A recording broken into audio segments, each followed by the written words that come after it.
Creating open worlds is a very hard task, but in this video I'm going to teach you how to create a landscape auto material just like this one from scratch.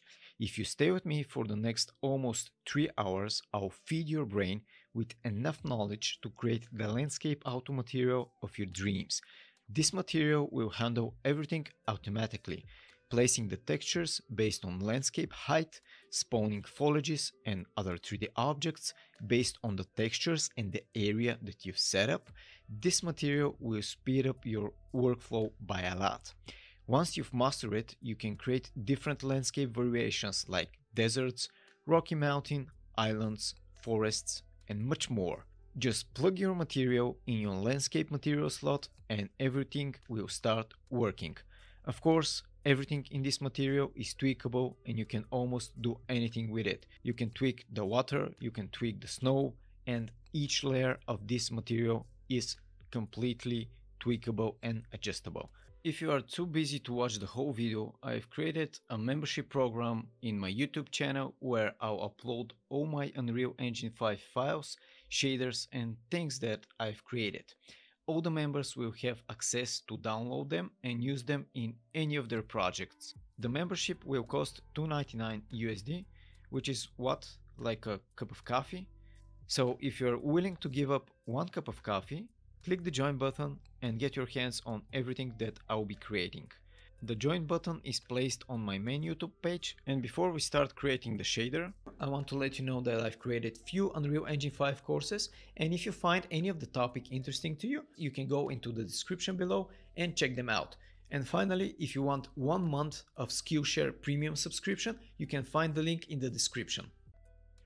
Alright, so the first step is we need to create a lot of different functions in order for us to use the material function in our auto material. So I've just created a folder auto material function, and I'm gonna right click, go to material, and I'm gonna click here material function. I'm gonna name it with MF for material function, and the first one will be my opacity. Alright. So this is my opacity mask for my foliages and the distance that I need to fade in and fade out. So as you can see here, I have foliages over here, but here at the distance, I don't see them. And this is what our opacity mask will do. So I'm going to double click on it and let's start create our opacity mask. The first thing that we need to do is we need to use a static switch. So I'm going to search for switch parameter, static switch parameter, this one. And I'm going to name it use solid opacity.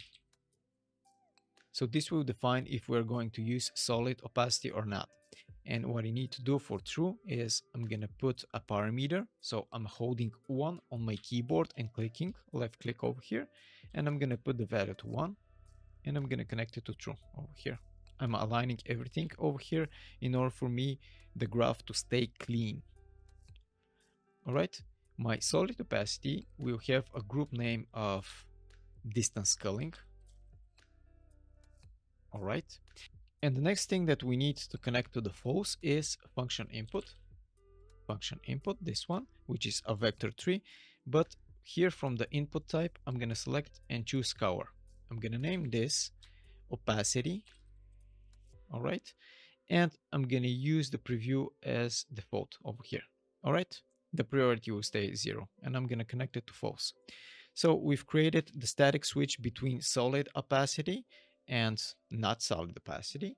And the next thing is we need to multiply, and we need to multiply with per instance fade amount. I'm going to connect this to A and I'm going to search for block per instance fade amount, this one in the constant. And what per instance fade amount will do, if you hold Control and Alt, here you will have a description of it. So it is a float value associated with amount of fade applied to an instance static mesh, such as foliages. This is what we are going to use for foliages in order to fade out. I'm going to connect it to B over here, and I'm going to use a lerp. So L on my keyboard, lerp over here, and connect it to my lerp, my multiply to my lerp. The next thing is we need to create the camera fade range and the camera fade offset. So I'm going to right click here and search for scalar parameter. And the first one will be my camera fade range. Camera fade range. And I'm going to put for default value 5000 over here. And for the group name, I'm going to select my distance culling. I'm going to duplicate this one. I'm going to put 0 for it. And this will be my camera fade offset. All right. And what we need to use here in order to get this camera fade is we need to use a camera depth fade block. So I'm going to search for camera fade depth. All right.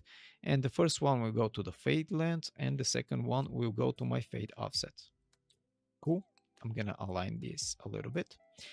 And the next thing is I need to reverse it with 1 - because the default range, I didn't set it up. All right, 5000 over here for my fade range, because the default fade range is a little bit buggy, at least in my opinion, and it starts with negative values. So in order to reverse it, I'm going to choose 1 - all right, and I'm going to connect the result over here to 1 - What I need to do over here in order to get it is another multiply and connect this one to A, connect this one to B, okay? And we need to use a Dither temporal AA. So I'm gonna right click, Dither temporal AA, and I'm gonna connect to my alpha threshold over here. And in my lerp section, I'm gonna connect it to B, and the alpha will get from the camera depth fade, all right, over here. And I'm gonna clean it up like that. And the final thing that we need to do over here is we need to use a depth fade switch. So I'm gonna duplicate this switch in order for us to turn it on and off. I'm gonna connect it to true. And the next thing that we need to connect to false will be the multiply over here. All right. And I want to clean it up a little bit over here so it will be more readable. And I'm gonna connect to the output result. And my output result will have the name of opacity. All right. And the switch over here, we need to name it use depth fade. And it should be distance culling also. So now we are ready with our opacity mask. I'm just going to move those blocks a little bit over here in order for me to be a little bit more clean. And this is super important because this material will be complex and you should always clean up your blocks in order to read them perfectly. So I'm going to save and we're going to continue on with the next block. The next one that we are going to create is depth fade, and this will be for my distance blend fade offset and distance blend fade length. So I'm going to right click, go to material function, MF depth fade. All right. I'm going to double click on it. I'm going to expand it and let's start. The first thing that we need to have is camera depth fade.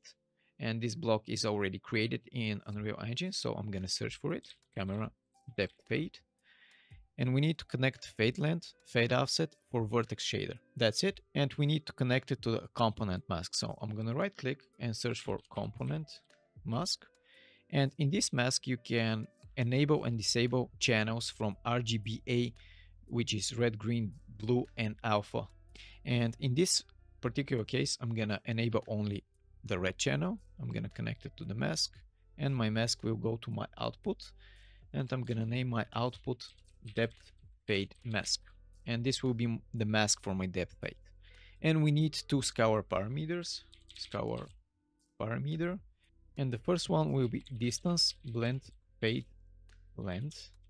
All right. Have a value of 496, and I'm gonna group it under UVs group. This will be my group UVs. All right. And I'm gonna duplicate this parameter and I'm gonna change the name to distance blend fade offset. And this offset will have 512 for the default value, and it will hold again the group UV. And the final thing that we need is a static bool. So I'm going to search for static bool. I'm going to connect it to my for vertex shader, connect those two over here, and the default value will be true. All right. I'm arranging everything to look good. Let me cue this. And this is pretty much my depth fade function. All right. I'm going to save it. And the one thing that you need to check here is expose to library. Click save. And you need to do that for MF opacity. I'm gonna click expose to library too. I'm gonna save it and I'm gonna close it. The next material function that we need to create is our pivot mask. So I'm gonna right click, I'm gonna go to material function, MF pivot mask. All right. And this will be a pretty easy one. First, I'm gonna expose to library over here, click it. And then my output result will be my pivot mask. The first block that I'm going to use is world position over here. And I'm gonna use the absolute world position, including material shader offsets. The second thing that I'm gonna need is object pivot point. So I'm gonna search for object pivot point, this one, object pivot point. And we have the object pivot point location and mesh particle pivot point location. We're going to use this for pivot point location of the meshes. I'm gonna right click here and I'm gonna search for distance, all the way down, and it will be under utility over here, the distance. And I'm going to connect my absolute world position to A and my object pivot point to B over here. I'm gonna align those two and I'm gonna divide everything here. I'm gonna connect this to A and I'm gonna divide it to a parameter by 64. I'm gonna add one parameter, holding 1 on my keyboard, and I'm gonna put 64. I'm gonna connect it to B, move it a little bit like that, and connect it to my output pivot mask. And our pivot mask is ready. I'm gonna save it. And we've created one more material function. The next function that we need to create is our pixel depth Dither. So I'm gonna right click, material function, MF, pixel depth Dither. All right. And let's start creating our pixel depth Dither. All right. The first thing that I need to add is our Dither temporal AA. So I'm gonna search for it, Dither temporal AA. All right. And I'm gonna use a multiply node connected to A over here. Let me just align them. And the second thing is I will need a scalar parameter. And this parameter will take the name of pixel depth Dither, pixel depth Dither. All right. And it will have a value of 5 for the default. And the depth Dither will help us blend between textures. So I'm gonna name this group to world blend. All right. And I'm gonna connect this to B. The next thing that we need to do is I'm gonna move this a little bit like that, and I'm gonna move my multiply over here. And we need to use a lerp node. So I'm gonna use a lerp node, and I'm gonna connect this multiply to B. So our Dither temporal A will go to B. And we're gonna create a camera depth fade. And I'm gonna duplicate this pixel depth Dither, connect it to my fade length over here, and I'm gonna name it pixel depth Dither near fade. So I'm gonna add near fade. All right, this will be for my near fading. I'm gonna shift A in order to arrange those two, and I'm gonna put for my default value 256 over here. All right, pretty cool. And this will go to my alpha channel. Let me just arrange these two. Arrange those two. And right now we are missing something in our lerp, which is in A, and I'm gonna add a value of 0 connected to A. So this will be my default value for my lerp in A, and I'm gonna use a switch parameter. So I'm gonna search for switch parameter, which is this one, static switch parameter. All right. I'm gonna put a name for it, use pixel depth Dither. Use pixel depth Dither. So by using this parameter, we can turn it off or turn it on. I'm gonna connect this to false. So this will be when it's false, and I'm gonna connect my lerp to true. So when it's true, it's gonna use the lerp. When it's false, it's gonna use the 0. And by default, I'm gonna enable it to be true, and I'm gonna connect it to my output result, which will be my pixel depth Dither. All right. And I'm just gonna clean up this mess a little bit. I highly suggest you do the same. Let me move this one over here. Something like this.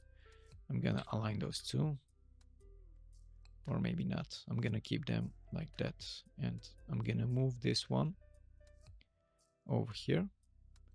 Yeah, it's a little bit messy over here, but at least it is readable, just like that. All right, it looks good. So I have my pixel depth Dither, and I need to expose this to library over here.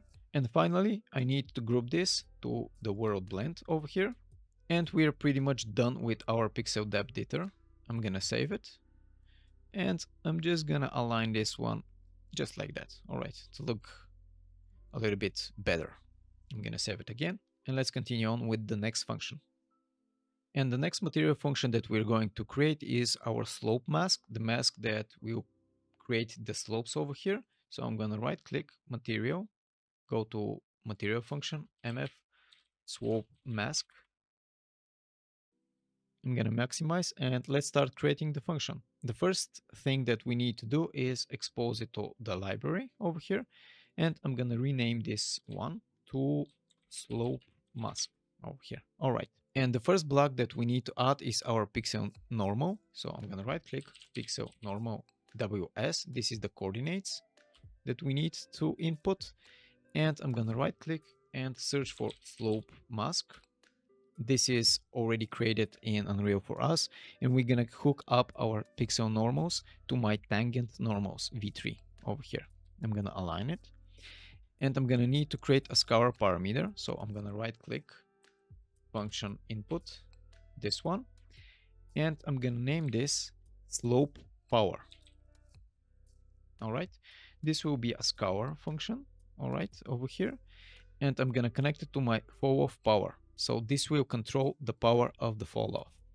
And my cheap contrast will be 1. So I'm holding 1 on my keyboard, clicking over here, putting 1 as a value, and connect it over here for my cheap contrast. All right. The next thing that we need to do is we need to add one more slope mask. So I'm gonna duplicate this one in order to control a little bit more of the fall off power.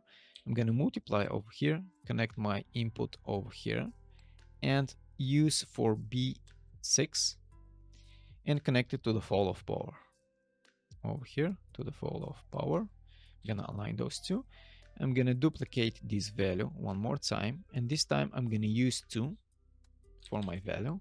I'm gonna connect it to my cheap contrast, and both of the slope masks, I'm gonna add them to my add block. So I'm gonna add this one to A, and I'm gonna add this one to B.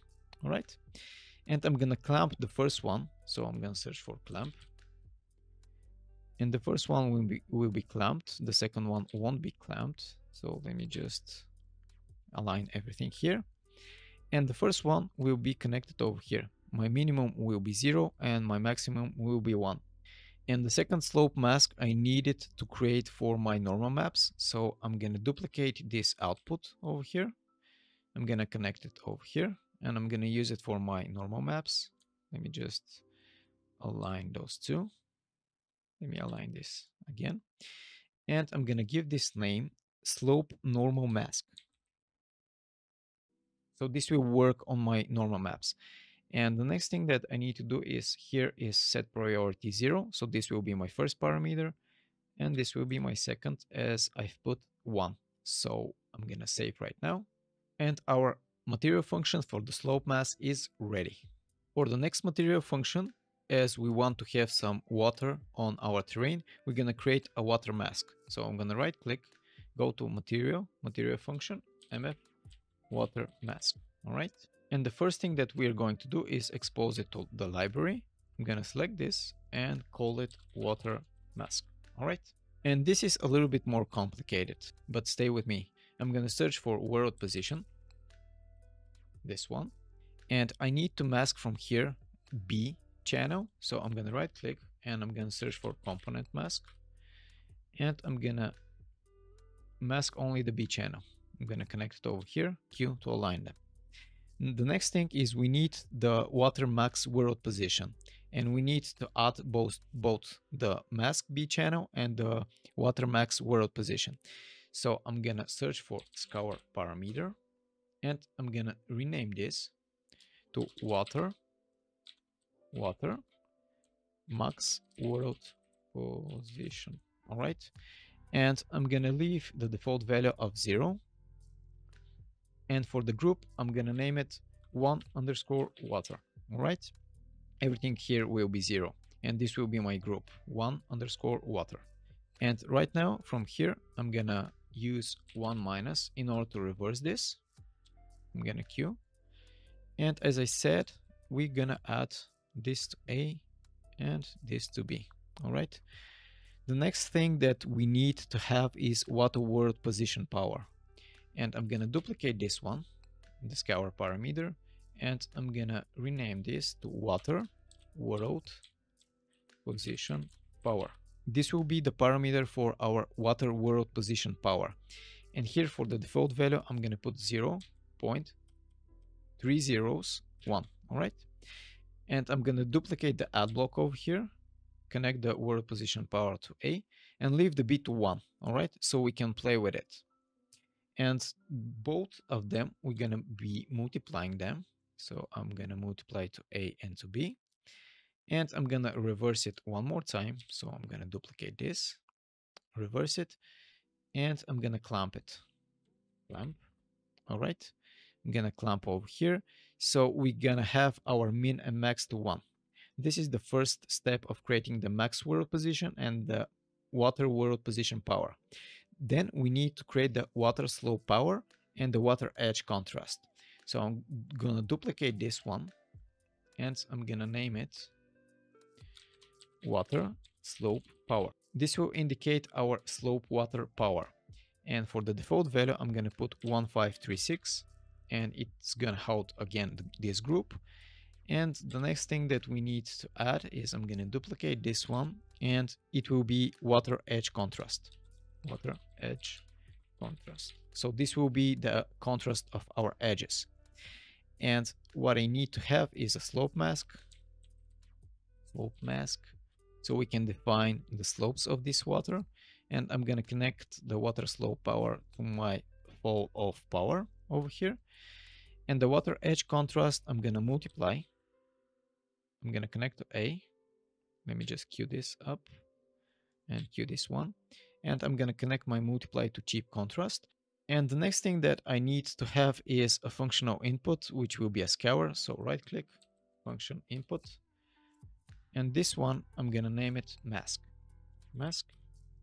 And I'm gonna choose a scour parameter and connect it to B over here. All right. So right now we have our slopes over here. We have everything here under until the clamp. And now we're gonna multiply both. I'm gonna hook up the clamp over here and I'm gonna hook up the slope mask result over there. All right.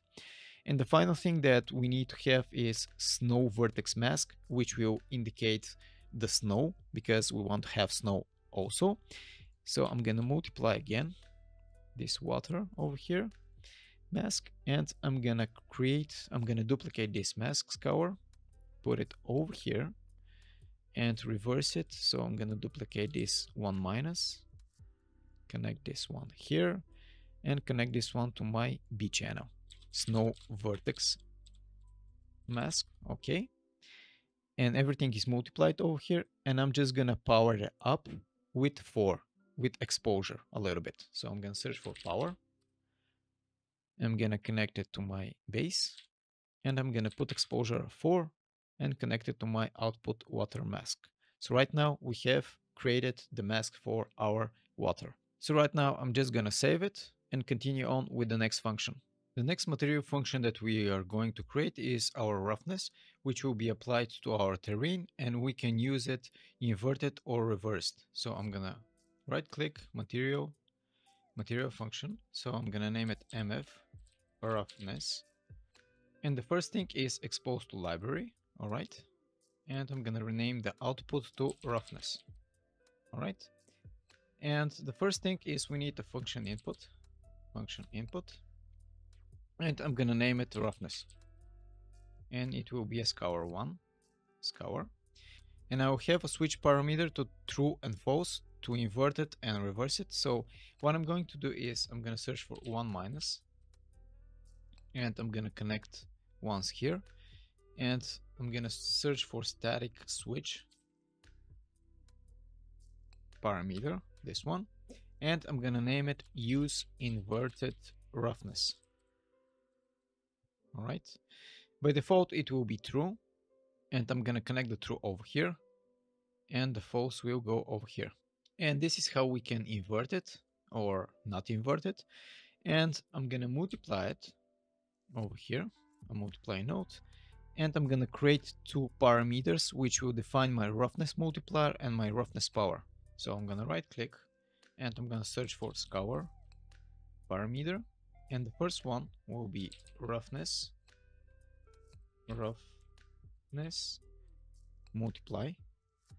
multiplier. All right. And the roughness multiplier will work with the lightning. So I'm gonna put the default value of 1 and I'm gonna group it under lighting. All right. And I'm gonna connect it to my B over here. And I'm gonna create a power function, power. I'm gonna connect my multiply to the base and I'm gonna duplicate this parameter over here. And I'm gonna put here 0.5 and I'm gonna name it power roughness power. All right. And this also will use the group lighting and I'm gonna connect it to my exposure over here. All right. And finally, I'm gonna connect the power to my roughness output. And this is how we are going to control the roughness onto our terrain. We're gonna have the power, we're gonna have the multiplier, we're gonna have the input roughness scour and the inverted switch parameter. Now I'm gonna hit save and let's continue on with the next function. So the next two material functions that we are going to create, they will be all about snow. So the first one will be the snow and the second one will be the snow mask. So I'm gonna right click over here, material function, MF for material function, snow. And the first thing that you need to do, expose to library over here. I'm gonna name my output result to the base cover. So this will be my base cover of the snow. And then I'm gonna create two vector3 function inputs and one scour. I'm gonna search for function input. And the first one will be my base cover, right? I'm gonna duplicate this one. And the second one will be my snow base cover. All right. And finally, the third one will be my snow pixel mask and it will be a scour one. So I'm going to choose scour and I'm going to name it snow pixel mask over here. And what you need to do right now is set the priority. So this will be 0, this will be 1, and this will be 2. So they will pop out in my master material. This will be my first, this will be my second, and this will be my third. And now what we need to do is we need to create a little logic and I'm going to use Fresnel. So I'm going to right click, Fresnel over here. And for the exponent in, I'm going to use 5. And for the base reflection, I'm going to use 0. I'm going to select everything, Shift A to align them. And now I'm going to start multiplying, adding and lerping. I'm going to multiply first. I'm going to connect my Fresnel to B, to the multiply node. And I'm gonna connect my snow base cover over here to the multiply node over there. And the next thing is I'm gonna add, holding A on my keyboard, I'm gonna add the base cover over here to A, and the multiplication of the base cover and Fresnel will go here. All right. I'm gonna move them like that. I'm gonna arrange everything to look good. And the next thing that we need to do is we need to use a lerp. So I'm gonna use a lerp. And I'm gonna connect the added to my B, and I'm gonna use my image base cover to my A over here, move it like that. And what we left here is my snow pixel mask, and I'm gonna connect it to my alpha over here because this will be my mask. I'm gonna double click in order for me to clean it up, move it like that. All right.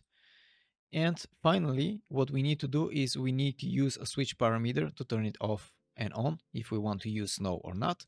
So I'm going to search for switch parameter, static switch parameter, this one, and I'm going to name it use snow. Simple as that. And by default, I'm going to turn it on like that. And I'm going to connect my lerp to true. So when it's true, it's going to use my base snow and my pixel mask. And when it's false, it's going to use just my base cover. So I'm going to connect the false over here. and I'm gonna clean it up like that. So you can see pretty much good connections over here. And finally, I'm gonna connect it to my output base cover over here. Let me just move it up and connect it.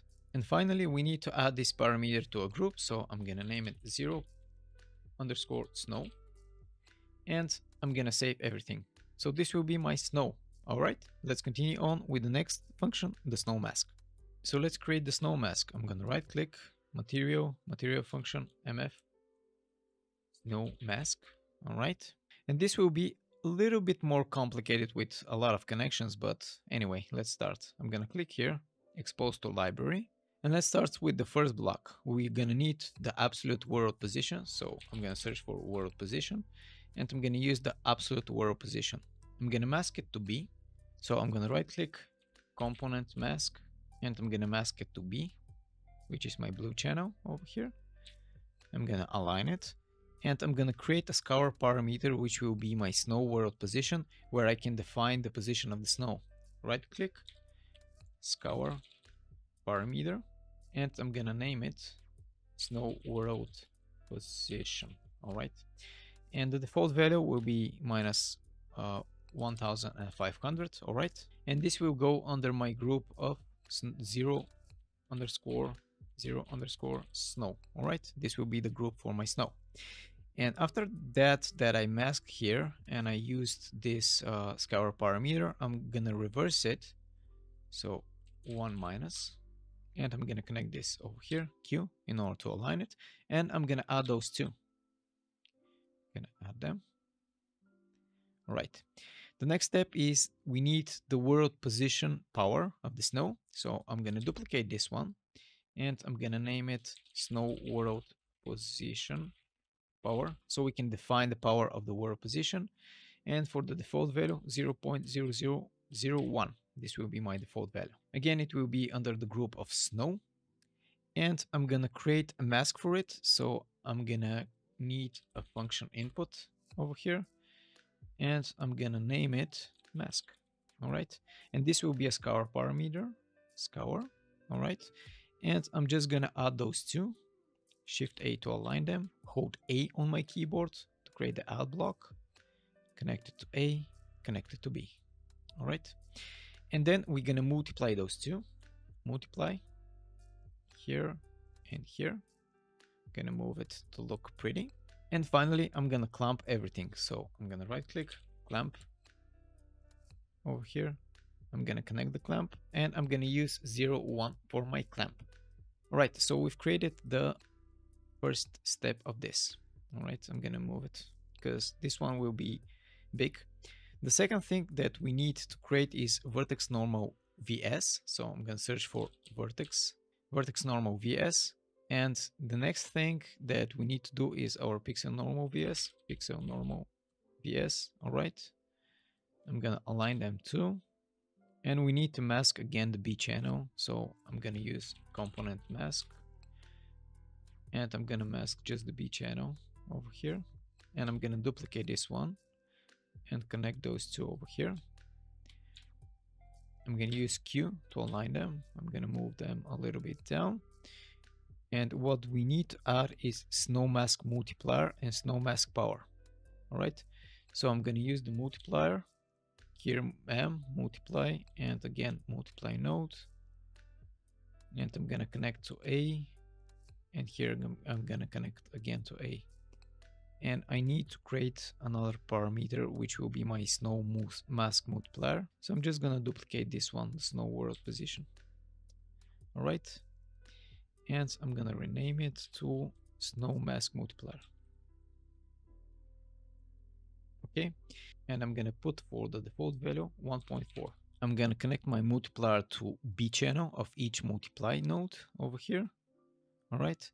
And the next one will be my mask power. So I'm going to need a power block. I'm going to right click power. All right. And I'm going to connect it to the base over here and connect it here over to the base again. All right. And what we need is another scour parameter, this one. And I'm going to name it snow mask power. And this will be the power of my mask. And for the default value, I'm going to put 10. Again, the group will be 0_snow. And I'm going to connect it to the exposure here at the B. I'm going to move everything a little bit like that so it can look better. And finally, what we need to do is we need to add a slope mask to each of the vertex normals and pixel normals. So I'm going to add 2 blocks over here, which will be my add blocks. Let me just arrange them like that and connect it to A over here. And I need to create a snow slope power, which will use the slope mask. I'm going to move this a little bit down, right click, slope mask. And this slope mask will use a slope power. So I'm going to duplicate this parameter, name it snow slope power. And I'm going to connect the first one to the fall off power, and it will be 3.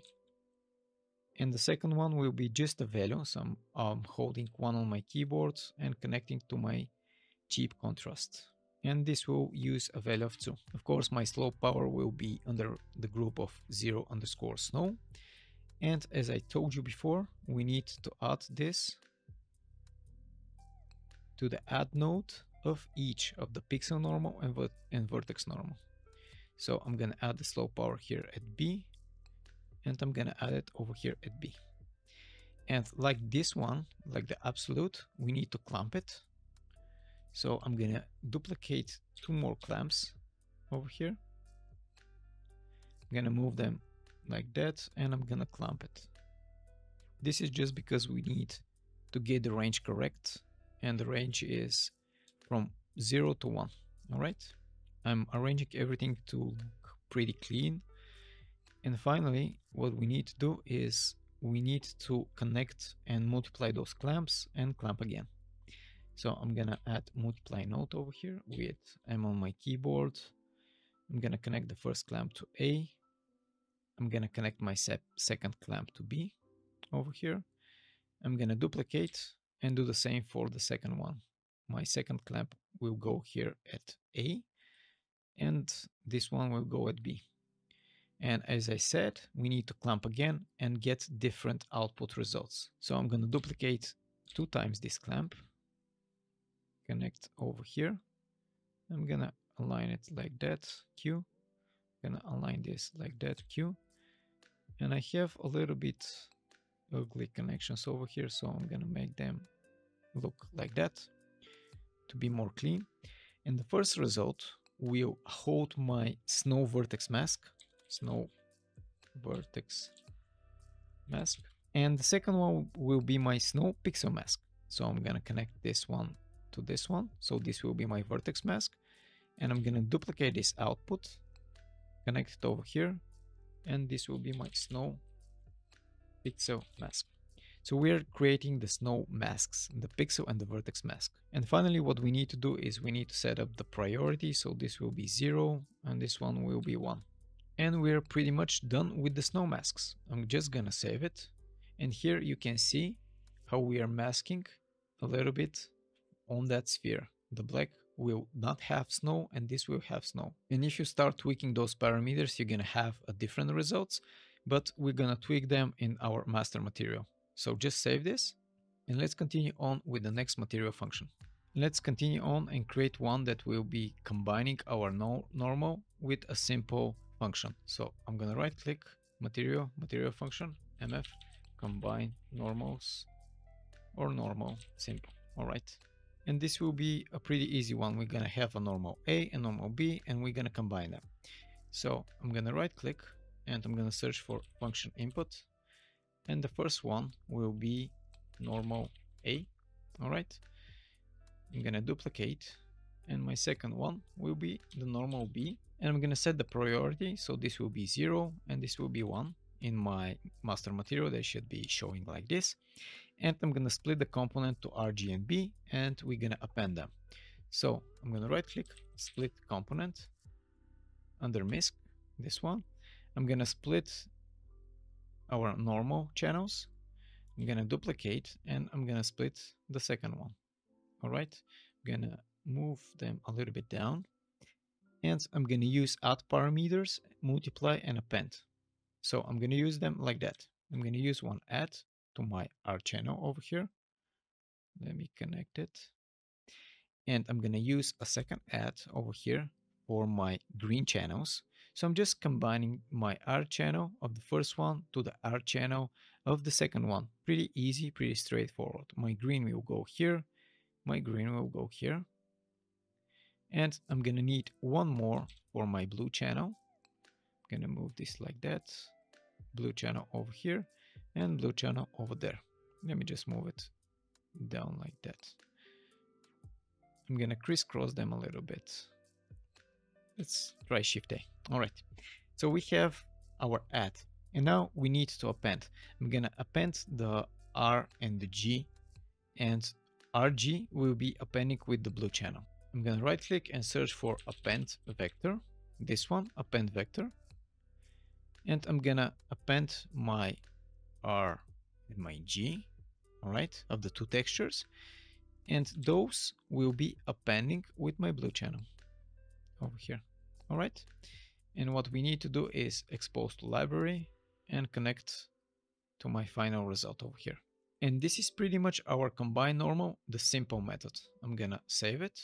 And let's create one more combine normal function. I'm gonna close this one. And I'm gonna create a combine normal, which will not be simple. So I'm gonna right click and I'm gonna search material function, mf, combine normal. And let's create the graph. The first thing is I need a constant 3 vector. So constant 3 vector, this one. And I need to get the blue channel working. So I'm gonna put 1 on my blue channel. And I'm gonna lerp it with a base normal vector 3. So I'm gonna search for function input. And this will be vector 3. And I'm gonna name it base normal. This will be the base of my normal.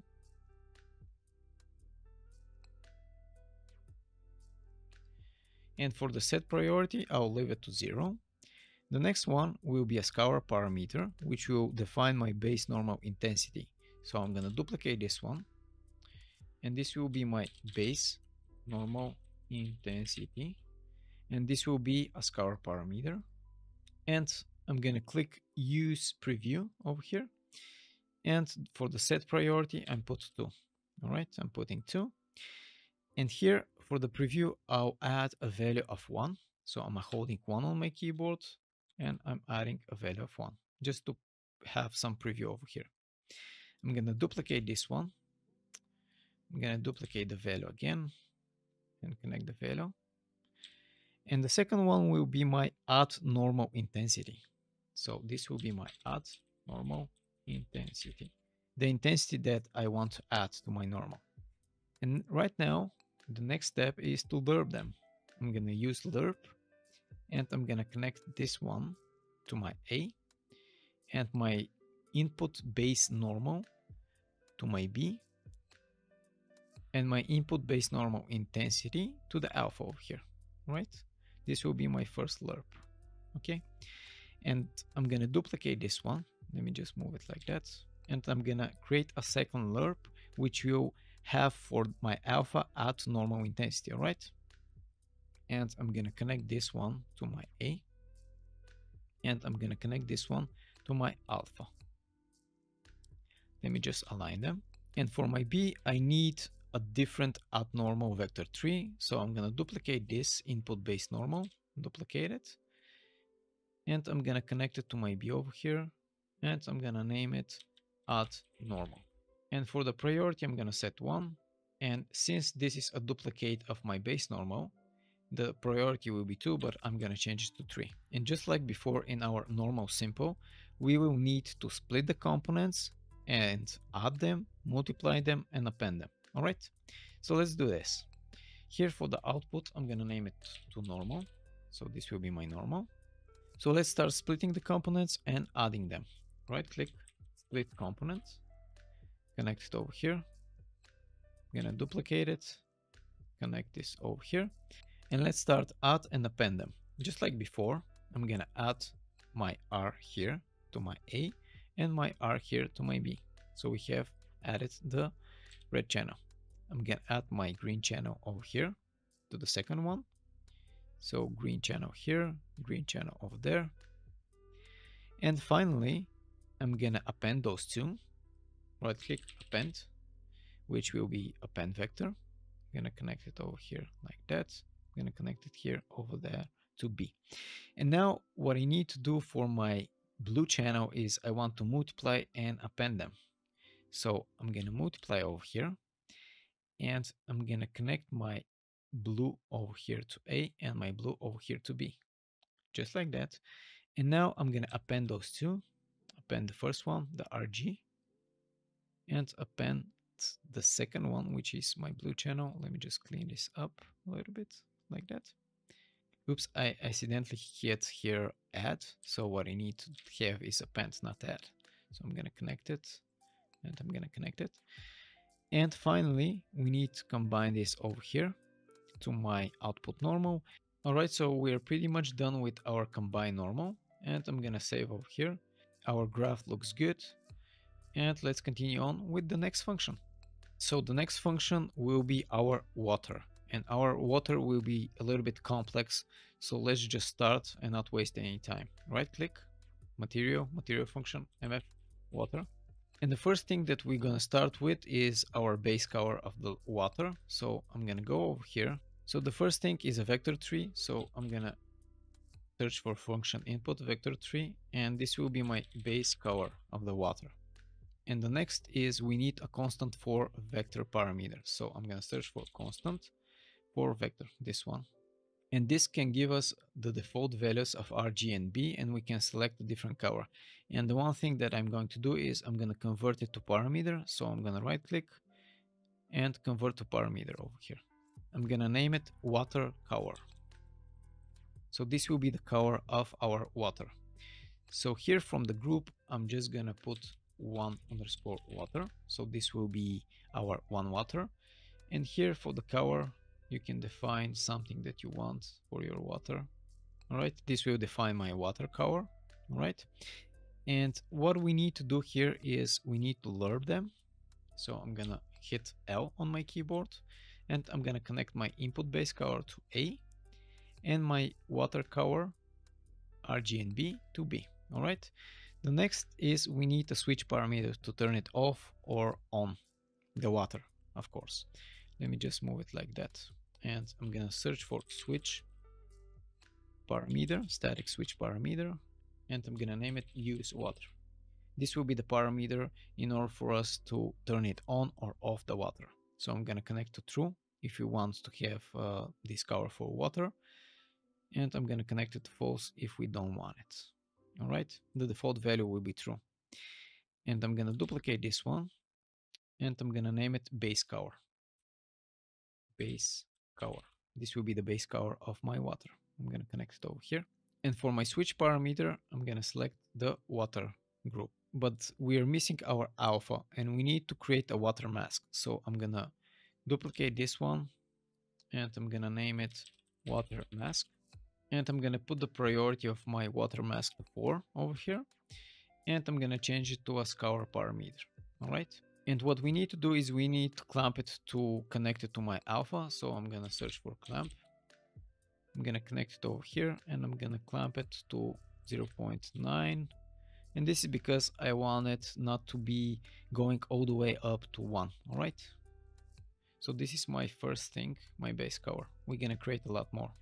The second thing that we want to create is the metallic. So what I'm going to create is another switch parameter, but this time I'm going to duplicate this one, and I'm going to name it metallic.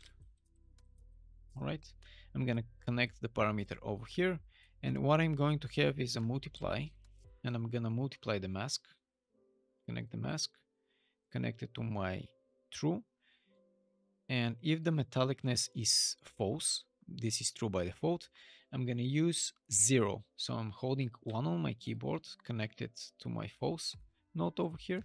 So if it's false, we're going to have 0 metallicness. If we want, we can have multiplication with the mask over here. And I'm going to put for B 0.5 over here, 0.5. And finally, our use water should be in group one_water. So now we have our metallic and our base color. And the next thing that we need to have is our specular. So I'm going to duplicate this, and I'm gonna name it Specular. All right. And we need to have input for our Specular. And again, we need a switch parameter to turn it off and on. So I'm gonna duplicate this one again. And I want to clamp the Specular. The Specular range is from 0 to 1. So I'm gonna clamp it over here from 0 to 1 from the start. All right, let me just connect it to my output Specular. I need to align them here on my keyboard. And right now, let's create the logic. I'm gonna need the first now, which will represent my Specular. And I'm gonna select my exponent in, will be 133, and for the base reflection will be 0.5. Let me just move this a little bit like that and try to clean it up a little bit because it was really easy start to get messy. All right, so my first now will be 1.3 and the base reflection will be 0.5. I'm gonna multiply this and I'm gonna use the mask over here to connect it to B, and it is getting a little bit messy, so I'm gonna do it like that, maybe a little bit down. All right, and we need input for our Specular, so I'm gonna duplicate this vector too, and I'm gonna make it scour. Go here, select scour, select for the priority one because I want it to be higher in the hierarchy. And let's connect to another add.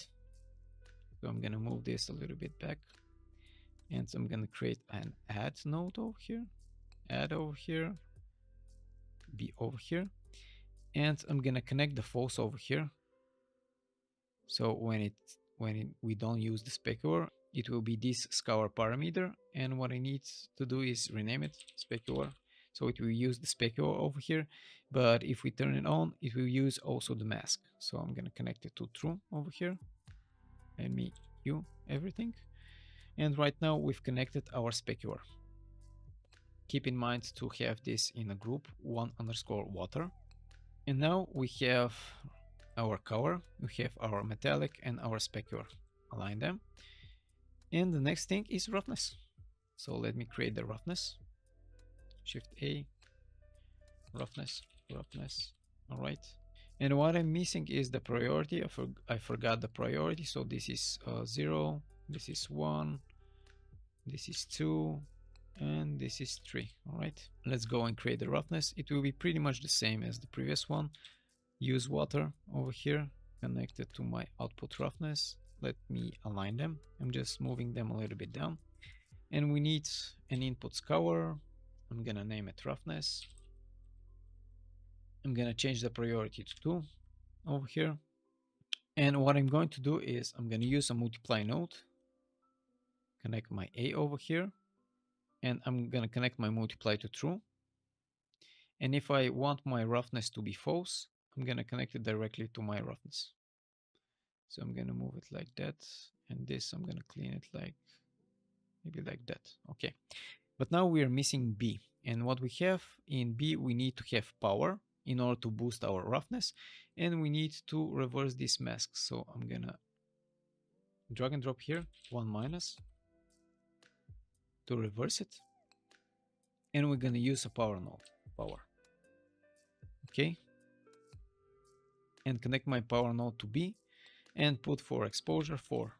Now we've created our roughness, all right, and it is getting pretty complex right now. All right, I'm gonna clean up a little bit here.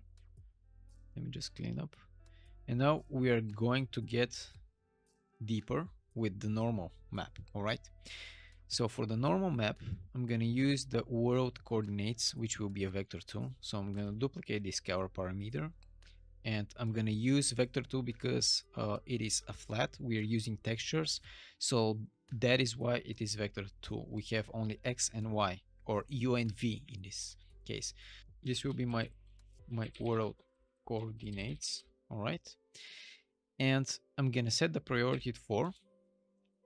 The next thing that we need is water UV size. So we are working with the UVs, as I told you. We are working in 2-dimensional space. So I'm gonna use scour parameter, and I'm gonna name it water UV size.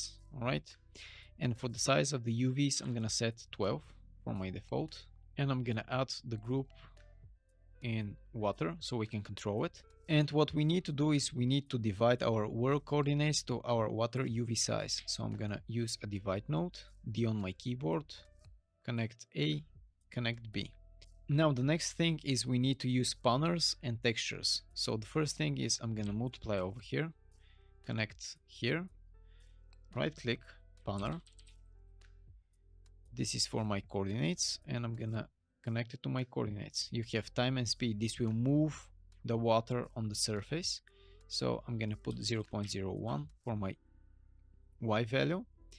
And for my multiply, I'm gonna put 3, and I'm gonna duplicate one more spanner. So I'm gonna move also here to X and Y. So I'm gonna move here on X, let's say 0.01. And the next step is we need a texture object. All right, so I'm gonna right click, texture object. And this will be the normal map of my water. So what I have here is I'm gonna select the sample type to normal. And I have in my project a normal map texture, which is a water normal map, which is this one, just a normal map of water. And I'm gonna drag and drop it over here to my texture. So right now I have my normal map texture object, and what I have here is I need to create two texture samples and connect it to my panel so I can move them. I'm gonna right click, texture sample. This will be my first one, so I'm gonna connect the UVs over here so they can move. I'm gonna duplicate, I'm gonna connect here again the UVs, and for the texture I'm just gonna use this texture. And remember the function that we've created, the combine normal sample. Right now we're gonna use it. So I'm gonna minimize here, go to my functions and search for combine normal simple, this one. And now the functions will start working. I'm gonna drag and drop here, and we're combining those two textures. We've created this function in order for us to have the ability to combine. So I'm gonna combine this to B and this to A. And the next thing is we need to multiply this with world normal intensity. So I'm gonna right click over here, multiply, all right. And I'm gonna need to have again a vector 4. So I'm gonna go all the way here, duplicate this vector 4, move it all the way down because we need normal intensity. I'm gonna move it like that over here, and I'm gonna name it water normal intensity. All right. And for the color, I'm going to use 0.05, 0.05, 11. So this will give the blue color of the normal map, and I'm going to connect it to B over here. And now the multiply node will need to be lerping with our mask. All right. So I'm going to lerp here, and I'm going to connect this to B over here. All right. And for the alpha, we need another logic coming from the mask. So I'm going to zoom out. I'm going to zoom to the input mask, and what I need to have is another multiplication. So I'm going to select multiply node over here. I'm going to multiply this mask over here. Let me just move it like that, maybe. Move it like that, and I'm going to bring this up like this so it can be a little bit more clean. And I'm going to multiply by 1.2, and I'm going to give it a little bit of power, a little bit of exposure of 2, and I'm gonna clamp everything in the range of 0 and 1 because I don't want to go beyond this range. And this thing will go into my alpha over here, right? Move it like that, clean it up. And for my A, I need to create another function input which will hold my normal. So let me just duplicate these world coordinates, duplicate them, move them like that, and this will be vector 2, and I'm gonna name it normal.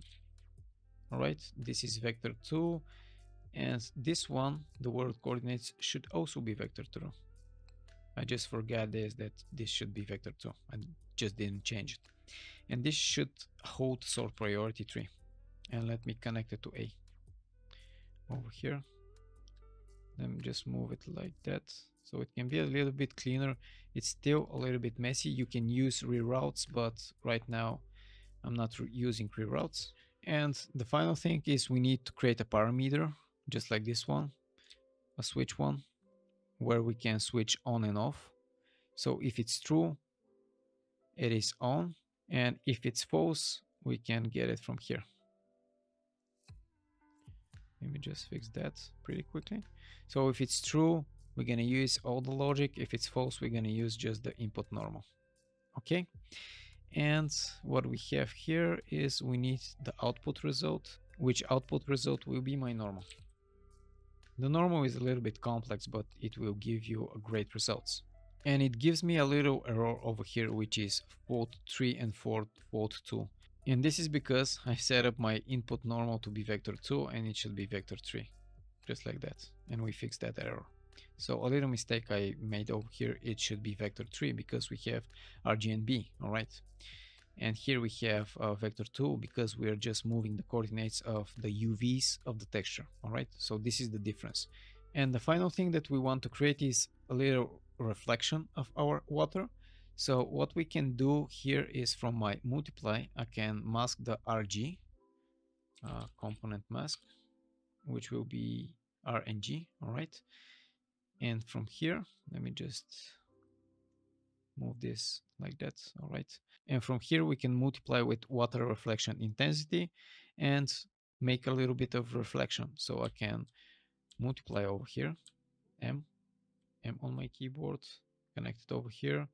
And we need a parameter like this, a scour one under the group water, and I'm gonna name it water refraction intensity. All right, this will be my water refraction intensity. I'm gonna put it to 0.3 and I'm gonna connect it to be over here. And of course, what we need to do next is another multiplication with the mask node. So I'm gonna duplicate this, connect it to my A over here, and create this use water. So if it's true, we're gonna use it, and if it's false, I'm gonna put a value of 0 over here. Okay, and this will be my water refraction. I'm gonna duplicate this output, I'm gonna connect it over here and name it water refraction UV. All right, and this will use the priority 5, this will use the priority 4, and this is priority 3. What we need to connect in the B is we need to connect our mask, but it should be clean. So I'm gonna select this one.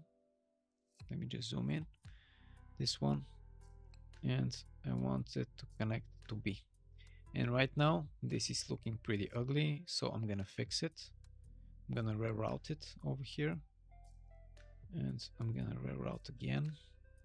I like to have pretty clean connections. This is just my style of work. I strongly suggest you do the same. All right, and right now we have our use of water, our water refractions, we have our normals, and I'm just gonna align my outputs over here. This one over here, this one over here, and I'm gonna shift A. All right, so I can have a clean output alignment. So this is pretty much my water material. I'm gonna save right now, and we have our water material ready. Let's move on with the next function. The next material function that we're gonna create is our subsurface. So I'm gonna right click, material function, mf subsurface. All right, and the first thing, expose to library. My output will be my subsurface cover. All right, let me just put intervals over here, subsurface cover, and let's start creating it. The first thing is function input, and it should be vector 3, right? And I'm gonna name it base cover. And the second thing is we need a vector 4, so constant vector 4 over here. I'm gonna right click and convert it to parameter, and the parameter will be subsurface cover. Subsurface cover, just like that, subsurface cover. And for the cover, I'm gonna use 1, 1, 1 over here, and I'm gonna put it in lighting. Whiting. All right, lighting. This will be my lighting. And I'm gonna multiply those two nodes. Let's continue. And I need a vertex color over here. So I'm gonna right click, vertex color, move it like that. And I'm gonna multiply those two with my vertex color. Okay. And let me just add a subsurface color texture. So I need a texture parameter 2D. So parameter 2D, the texture sampler, parameter 2D, and I'm gonna name it texture subsurface color. Texture subsurface color. And for my texture, I'm gonna minimize here. Let me just maximize it. And in textures, I've created just a texture called albedo, which will be my color. So I'm gonna maximize over here. Select this one, drag and drop over here. All right, I'm gonna maximize it. For my sample source, I'm gonna select warp over here. So I want to warp it. And for my group, I'm gonna choose textures. All right, this will be my textures. Now I want this texture to have a little bit more exposure or a little less. So I'm gonna use power and then I'm gonna desaturate it. So I'm gonna use power and I'm gonna put for my power 0.25. I'm gonna align them. All right. And I'm gonna desaturate. Desaturation. So I'll make them grayscale. And I'm gonna use another multiply node, connect to B, and connect this multiply to this one. And now I need a switch which will use separate subsurface texture or use subsurface color. All right, I'm gonna create a switch parameter, which will be static switch parameter. And the first one will be use separate subsurface texture. All right. And by default, this will be false. And if it's true, I'm going to connect this one. And if it's false, I'm going to connect this one. And this one will be connected to another parameter, which will use the name use subsurface color. Use subsurface color. All right, I'm going to connect it to true over here if I want to use subsurface color. And I'm going to hold 1 on my keyboard and 0 will be my false. Okay, by default, this will be also false. And the first one will be under my textures. And the second one, the subsurface color, will be under my lighting. All right, so this is pretty much the subsurface. And I'm going to save it over here. And let me see if I can clean up something. Everything looks pretty good. Maybe this one could align with this one, but it looks pretty decent. All right, so let's continue on by creating the rest material functions. The next function that we need to create is our landscape UVs. We need to control that. So I'm going to right click, material function, mf landscape UVs. All right, and let's start creating our landscape UVs. The first thing that we need to do is we need the world position. And we need to mask the red and the green channel, component mask. And it by default is red and green. And I need to create a scalar parameter, which will be my landscape world UV size. Landscape world UV size. This will be the size of my UVs. So by default, I'm going to put 384 and the group will be UVs. Just like that. All right. Then I need to divide the mask by this landscape UV size. I'm going to hold D on my keyboard and I'm going to divide it like that. Okay. So after that, we need a switch parameter, and I'm going to name it use world position UVs, and by default it will be true, and connect A to true. Okay, and now we need to create the false parameter. So what we need to do is we need to have landscape coordinate. So I'm going to right click here and search for landscape layer coordinates, this one, and I'm going to use auto and none. You can use different mapping over here, XY, but that's not something that I'm going to talk about. And I'm going to connect it to false if it's false. And we need to create few outputs. The first output will be my landscape coordinates. Landscape coordinates. All right. And this will be straight connected to my landscape coordinates, just like that over here. So we can get them straight. The next will be landscape UVs. I'm going to duplicate this one. Let me just move it. Landscape UVs, because here we have got the landscape UVs, and I'm going to connect it over here. I'm going to move this a little bit down.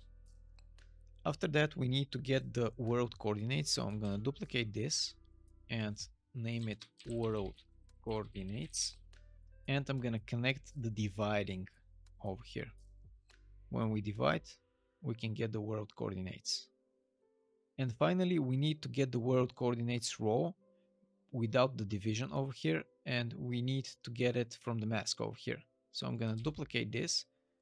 And this will be my world coordinates row. All right. And we're going to get it from the mask. Connect it over here. Everything that we are doing over here will make sense once we've created the master material.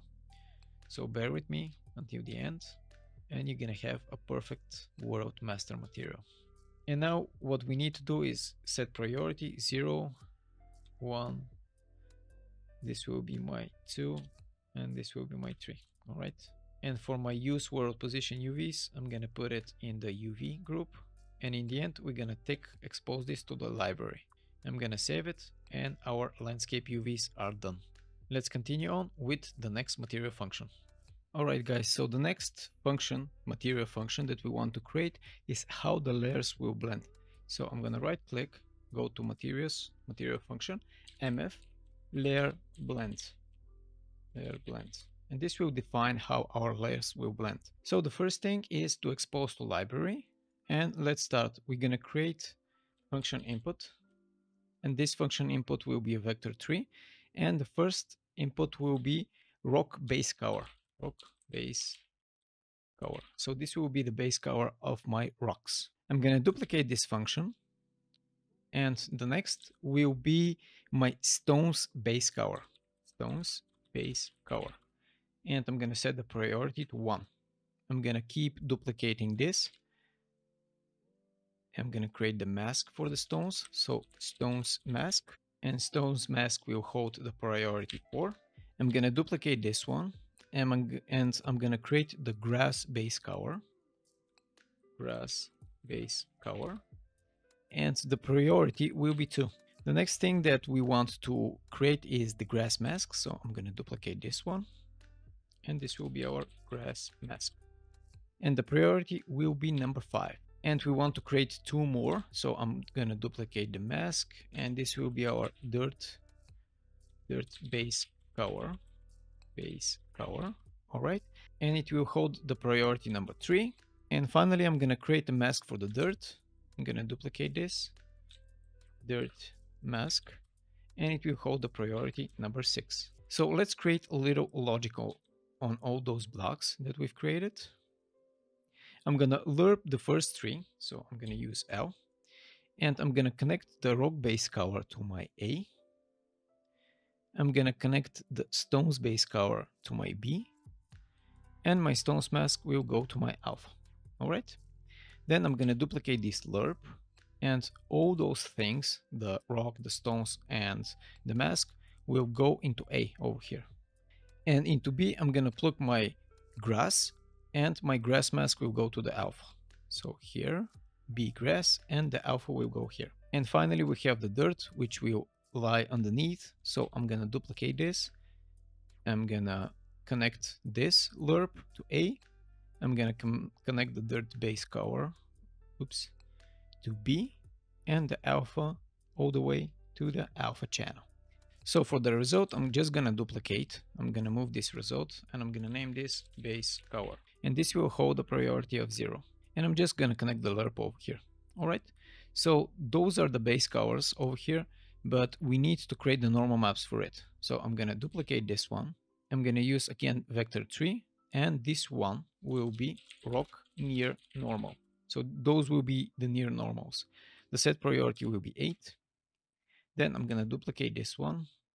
I'm going to name it stones near normal, and I'm going to set the priority to 10. The next is the normal for grass. So this will be grass near normal, and the priority will be 12. And now let's lerp those two.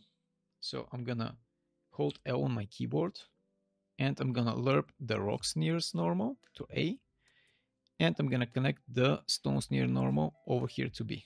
All right, I'm gonna create another lerp over here, and I'm gonna connect my first lerp, and I'm gonna connect my grass near normal all the way to B. Later on in the alphas, we're gonna connect the masks. Let's move on and create the far normal.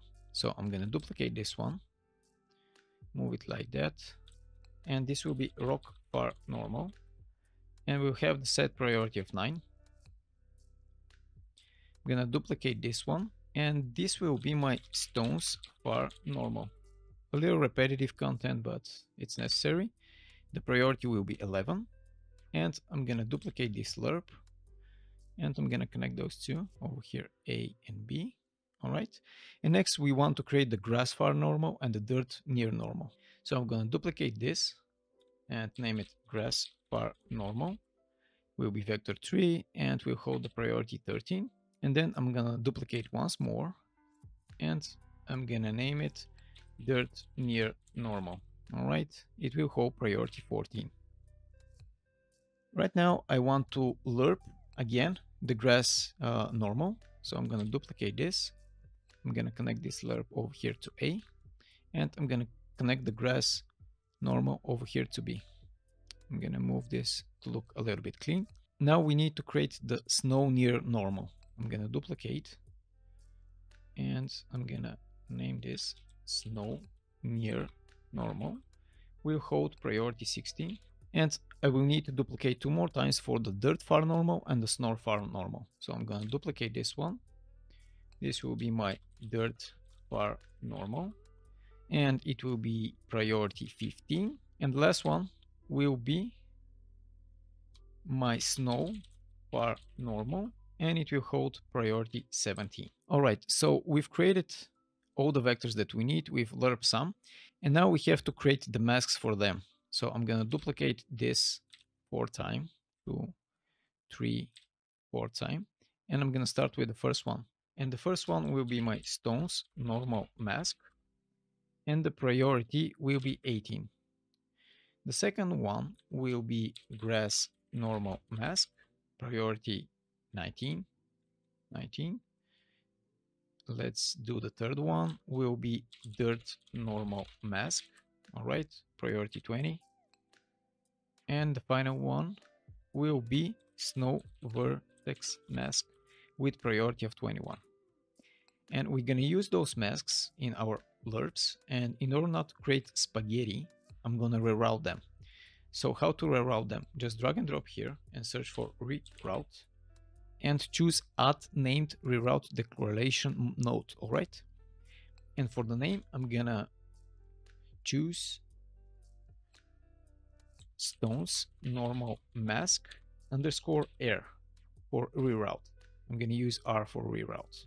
I'm gonna do the same for all of them. Reroute, this will be grass normal mask R. The next one will be reroute. This one will be, this one will be dirt normal mask R. And let's do the final one, reroute. This one will be snow vertex mask R. I'm just gonna align them, Shift A. I'm gonna queue all of them, and I'm gonna use those reroutes to connect them to the lerp nodes over here. So let's go back to the first lerp nodes, and here we have rock and stones. So we have to attach the stones normal mask. So how to do that? Right click, expand the name reroutes, and search for the stones, and we have the reroute, and we connect it over here. Here we need to access the grass. I'm gonna add the grass. This is those reroutes are working in order not to grab this and connect it over there. It is just creating an instance, and it is rerouting the path, and it will look a lot more cleaner. Let's create the reroutes for here. We need stones normal mask and grass again. So stones, connect it over here, and here we need the grass and connect it over here. Let's continue on and create the next lerp. So I'm going to duplicate this one and I'm going to connect here A, and I'm going to connect the dirt near normal to B over here. And we're going to need the dirt mask, dirt normal mask, and connect it here. All right. The next lerp will be about the snow near normal. So I'm going to duplicate this one, connect it over here, and connect the snow near normal to B. And of course, we need from the reroute the snow vertex over here. Pretty easy. And with the reroutes, everything looks very, very clean. All right. Let's move on to the dirt far normal. So I'm going to duplicate this lerp. And I'm going to need to connect this from the input of the grass, which is this one, this lerp. I'm going to input over here, and I'm going to move those a little bit further. And we're going to connect the dirt far normal to B. And for the alpha, we need to connect the dirt normal. Let me connect it to the alpha. And we have last one, which is the snow far normal. And the snow far normal, I'm going to duplicate this one, connect it to A, connect the snow to B, move it a little bit like that. And we will need the snow vertex mask over here. All right. So we've created the lerp, and now we just need to create a static switch parameter to turn on and off the snow. All right. Right click, and I'm going to search for switch parameter, which is the static switch parameter. And the first one will be use snow, and it should be with the group 0_snow. And how to connect it? I'm going to connect the warp to true over here, and I'm going to connect the dirt normal mask to false. All right. By default, I'm going to set it up to be true. I'm going to duplicate this use snow one more time, and I'm going to do the same for the other lerp. So I'm going to connect A over here, and for the false, I'm going to connect the dirt normal mask, just like that, and leave the default value as true. Also, the second snow will use the group 0_snow. And finally, we want to lerp one more time. So I'm going to lerp, and I'm going to connect over here the first node to A, and I'm going to create a constant 3 vector, and I'm going to make it blue in order to use the color of normal maps, and I'm going to connect it to B. And for the alpha, I'm going to create a new scalar parameter, function input, and I'm going to name it depth fade, which will be the fade of my depth. And for the priority, I'm going to put 4, and I'm going to connect it all the way to the alpha over here. And finally, we're going to have the outputs. So I'm going to move this output over here, and this will be for my normal near, normal near. I'm going to connect it over here, and I'm going to put the priority to 1 because this one, the output base color is 0. All right. And I'm going to duplicate one more time as I want to connect the other switch parameter. And this will be for my normal far. So we have the output for the near and the far, and we're going to connect it over here. And this priority should be 2. All right. So we are pretty much done with the layer blend. And the final thing, if you forgot, expose to library to turn it on. All right. So we're done with this one. I'm going to save, and let's continue on with the next function. And let's create our next function, which will be the default layer. So I'm going to right click, material function, mf default layer. Let's open it. And the first thing, expose to library. Again, just click nowhere, not on the block, and you're going to have it. And we're going to start with text coordinate, texture coordinate. So this is how we're going to get the UVs for far and near. I'm going to right click, and I'm going to create function input. And this will be vector 2. The first one will be named UV near, and it is vector 2 because we are working in 2 dimension, which is U and V. And I'm going to duplicate this one, and I'm going to name it UV far. So for the first priority, I'm going to set 3, and this one will be 5. And I'm going to click use the preview values. I'm going to connect the text coordinates to the preview over here, connect them. And the next step is to create a scalar parameter. So I'm going to right click, function input, and this one will be a scalar parameter. And this will be my UV near multiplier. UV near multiplier. And it will have the priority of 4. Again, I'm going to use the preview values over here. And I'm going to multiply the UV near to my UV near multiplier. I'm going to M. And I'm going to connect the UV near to A and this to B. Okay. The next thing is I need a switch for it to switch it between true and false. So I'm going to right click and choose a static switch. Switch. This one, function static switch. And when it's true, it will multiply. And when it's false, it's not going to multiply. So I'm going to connect it over here. And the value will go to a new node, which will be a static bool. So I'm going to duplicate this vector. And I'm going to choose the static bool. And I'm going to name it Advanced Instructions UVs. All right. And here I will add a static bool. I'm going to connect it to the preview. And now the static bool will go all the way up to my values over here. So here we need to create the same for the far. So I'm going to duplicate this one. And this will be my UV far multiplier. This will hold the priority of 6. And I forgot to set a priority for this one, which will be 11. And now we're going to do the same. So I'm going to copy this multiplication node. I'm going to connect my UV far to A and the multiplier to B over here. And I'm going to duplicate this switch and it will be true over here.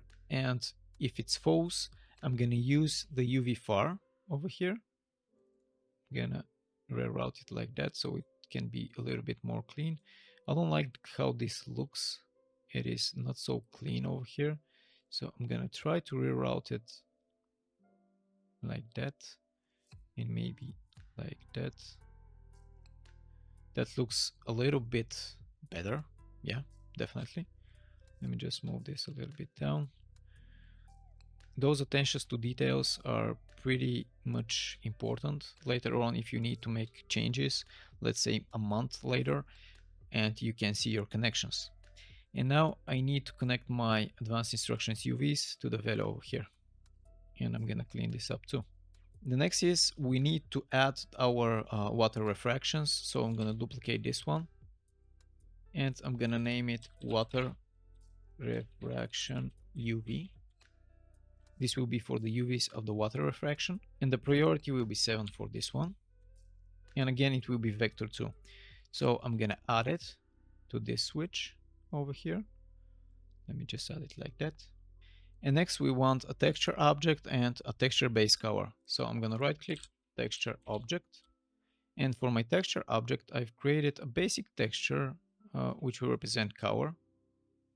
Let me just move like that. Texture. This will be albedo. This is just a placeholder.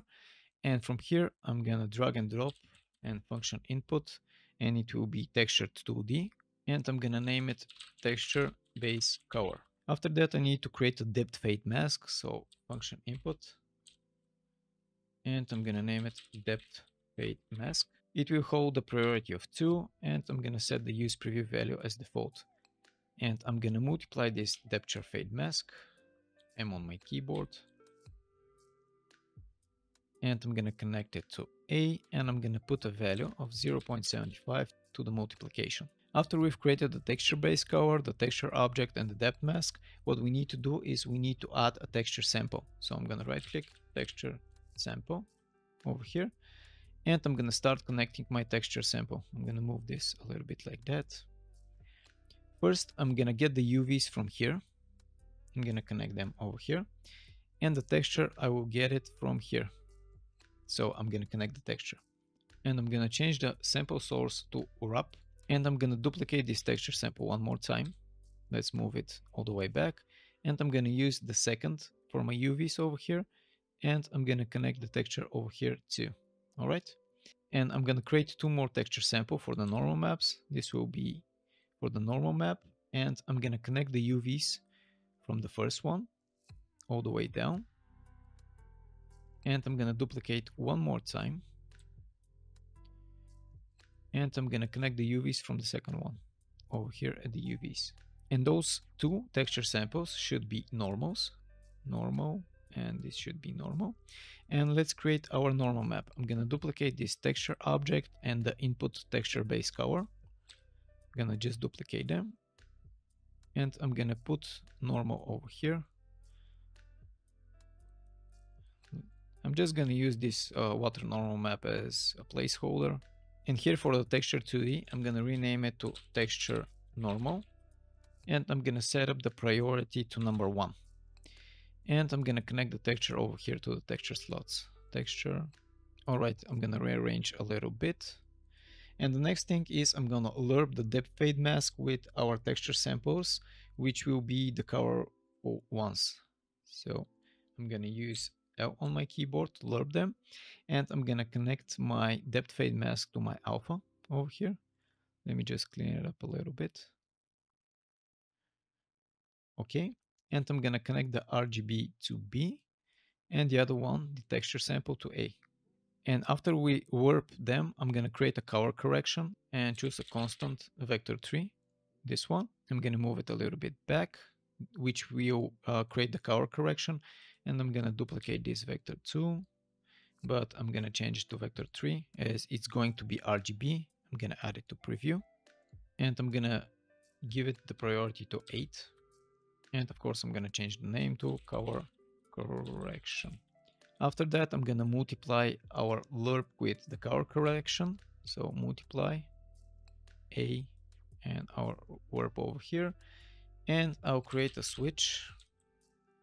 And this switch will tell us if you want to use color correction or no. So if it's true, we're gonna use color correction.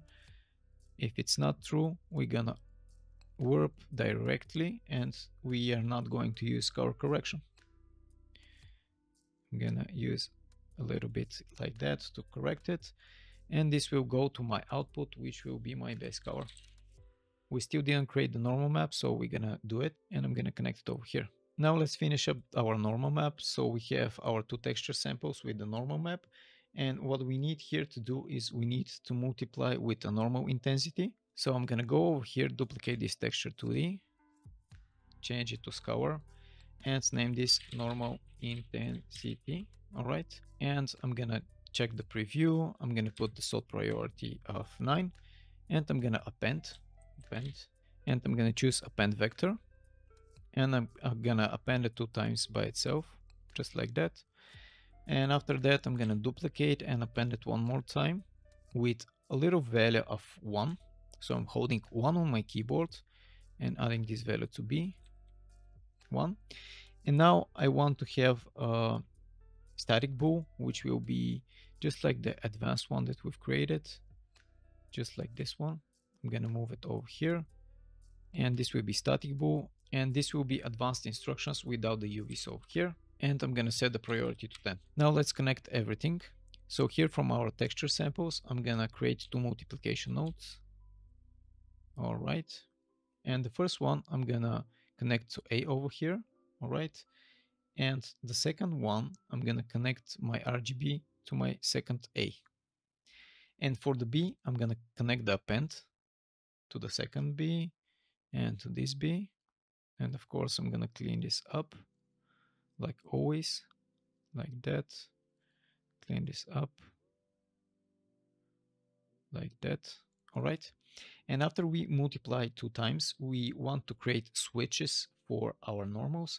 So I'm gonna search for static switch. I'm gonna create 2 times static switches. So when we multiply, and it is true, and if we don't want to multiply, it's going to go to false, and the same goes for here. When we multiply, it is going to true. When it's not multiplying, it's going to false. I'm gonna clean up this one, and I'm gonna clean up this one too. And the values, we will get the values from this advanced instruction. So I'm gonna connect the values over here. I'm gonna move it like that. And I'm gonna connect the values over there. You can use this knot to create multiple connections, just like that. And I'm gonna try and clean up the nodes over here. Move them a little bit like that. And finally, we want to create two more outputs, the normal near and normal far. So I'm gonna duplicate 2 times. This will be my normal near. I'm gonna copy this one, normal far, and I'm gonna connect them and set the priority. So I'm gonna connect them over here. I'm gonna connect this over here. This will have priority 1. This will have priority 2. And the one thing that we are missing is here at this switch we don't have a value. So I need to get a value here. So I'm gonna connect this input advanced instructions, and I'm gonna reroute them. Again, I'm gonna fix the connections like that. Alright, so we're pretty much done with the default layer. I'm just gonna save it and close, and let's continue on. Alright everyone, so now we reach the fun part when we're gonna create the master material finally. We already have all the functions. So let's just dive into it. It will be very complex, but stay with me. So I'm gonna right click, go to materials, material, and I'm gonna name it landscape auto material array. We're gonna start creating this. So the first thing that I want to create is the control of the UVs. So what I want is I'm gonna go into my function and I'm gonna search for my landscape UVs. I'm gonna drag and drop here. And it is very good that we've created all those functions so we can work with it. All right, I'm gonna maximize. And the first thing is I'm gonna search for a scour parameter. All right, and this scour parameter will be my snow procedural mask size. So snow mask size. All right, and for the default value, I'm gonna put 32, and the group will be 0_snow. And then I'm gonna divide my landscape coordinates with my snow procedural mask size. I'm gonna use a division. And I'm gonna connect my default value over here to B. All right. And I'm gonna connect my landscape coordinates all the way to A over here. Let me just move it like that. And let me just clean it up a little bit, just like that. The next step is from the world coordinates, I'm gonna put 2 reroutes. So I'm gonna right click here, reroute. And I'm gonna name the first one landscape UVs / world coordinates. All right, this will be my first reroute. I'm gonna create one more reroute, and the second one will be UV near. All right, those will be the 2 that I've created. Let me just move it up. And now what I need to do is I need to reroute this divide. All right, so I'm gonna drag and drop here, reroute. And I'm gonna name it snow UVs over here. I'm gonna use those reroutes in order for me not to create a spaghetti over here. All right. The next step is to create one more scour parameter. I'm gonna duplicate this one, move it over here, and I'm gonna name it landscape size. And the landscape size will be 2017 for start. And for the group, I'm going to create a new one, landscape variation. All right. So I'm going to divide this. I'm going to add a divide block, and I'm going to connect it to B over here. And I'm going to connect my landscape coordinates to A. So I'm getting my landscape coordinates and connecting them to A. I'm going to move this a little bit back in order not to crisscross. And the next step is to duplicate this one more time and create one more node with the parameter name of variation world UV size. World UV size. And for the default value, I'm going to put 32. Now this time I will divide one more time. So I'm choosing a divide node. I'm connecting it to B, but this time I'm going to use the world coordinates over here. And I'm just going to clean up this, move them a little bit further, just like that. All right. Now when I have my landscape size and my variation world UV size, I'm going to create a static switch parameter, static switch parameter, this one, and I'm going to name it use variation fit landscape. all right? And I'm gonna connect the true value over here, the landscape size, and if I want a variation in the landscape size, this will be false. By default, I'm gonna leave it to false. Then I'm gonna reroute it, all right? And I'm gonna name it use variation fit landscape, all right? This will be my reroute for this one. And let's create one more scour parameter. I'm gonna delete this description. And this one will have a name of landscape world UV size, which will be determining the far size. And it's gonna be 8192, all right? And the groups will be UVs, okay? And again, I'm gonna divide, connect it over here, move them a little bit down, just like that. And this time I'm gonna connect the world coordinates, which will be the raw coordinates. And I need to clean up this a little bit, not to get messy.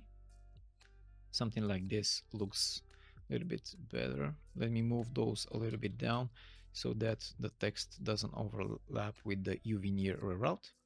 All right, so this looks pretty good. And now we need to reroute this divide. So I'm gonna drag and drop here, reroute, and I'm gonna name it UV far. All right, this will be my far UVs. I'm gonna align them just like that. Now we need two more scour parameters. The one will be for the snow edge mask UV size and the other will be for the water edge mask UV size. So I'm gonna duplicate this landscape size.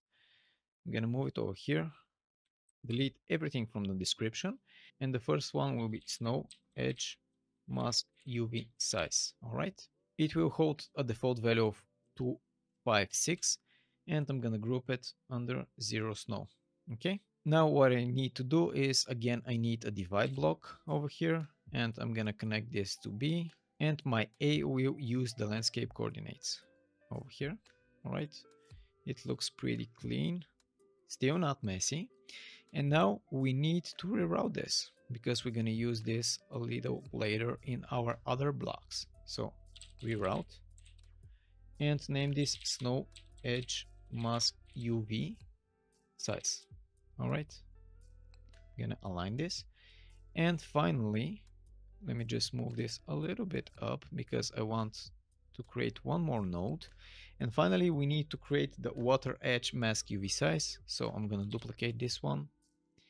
I'm gonna name this water edge mask UV size. All right, this will be the mask for my UVs of the water. It will have a default value of 15, and I'm gonna create a new group which will be 1_water.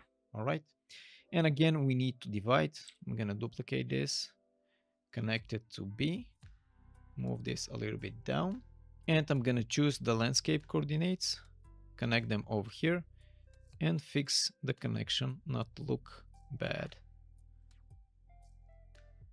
Fix all the connections that you're creating, because later on it will be pretty messy to fix something if you did crisscross everything. All right, this is the only crisscross that I make, and this one, but they're visible.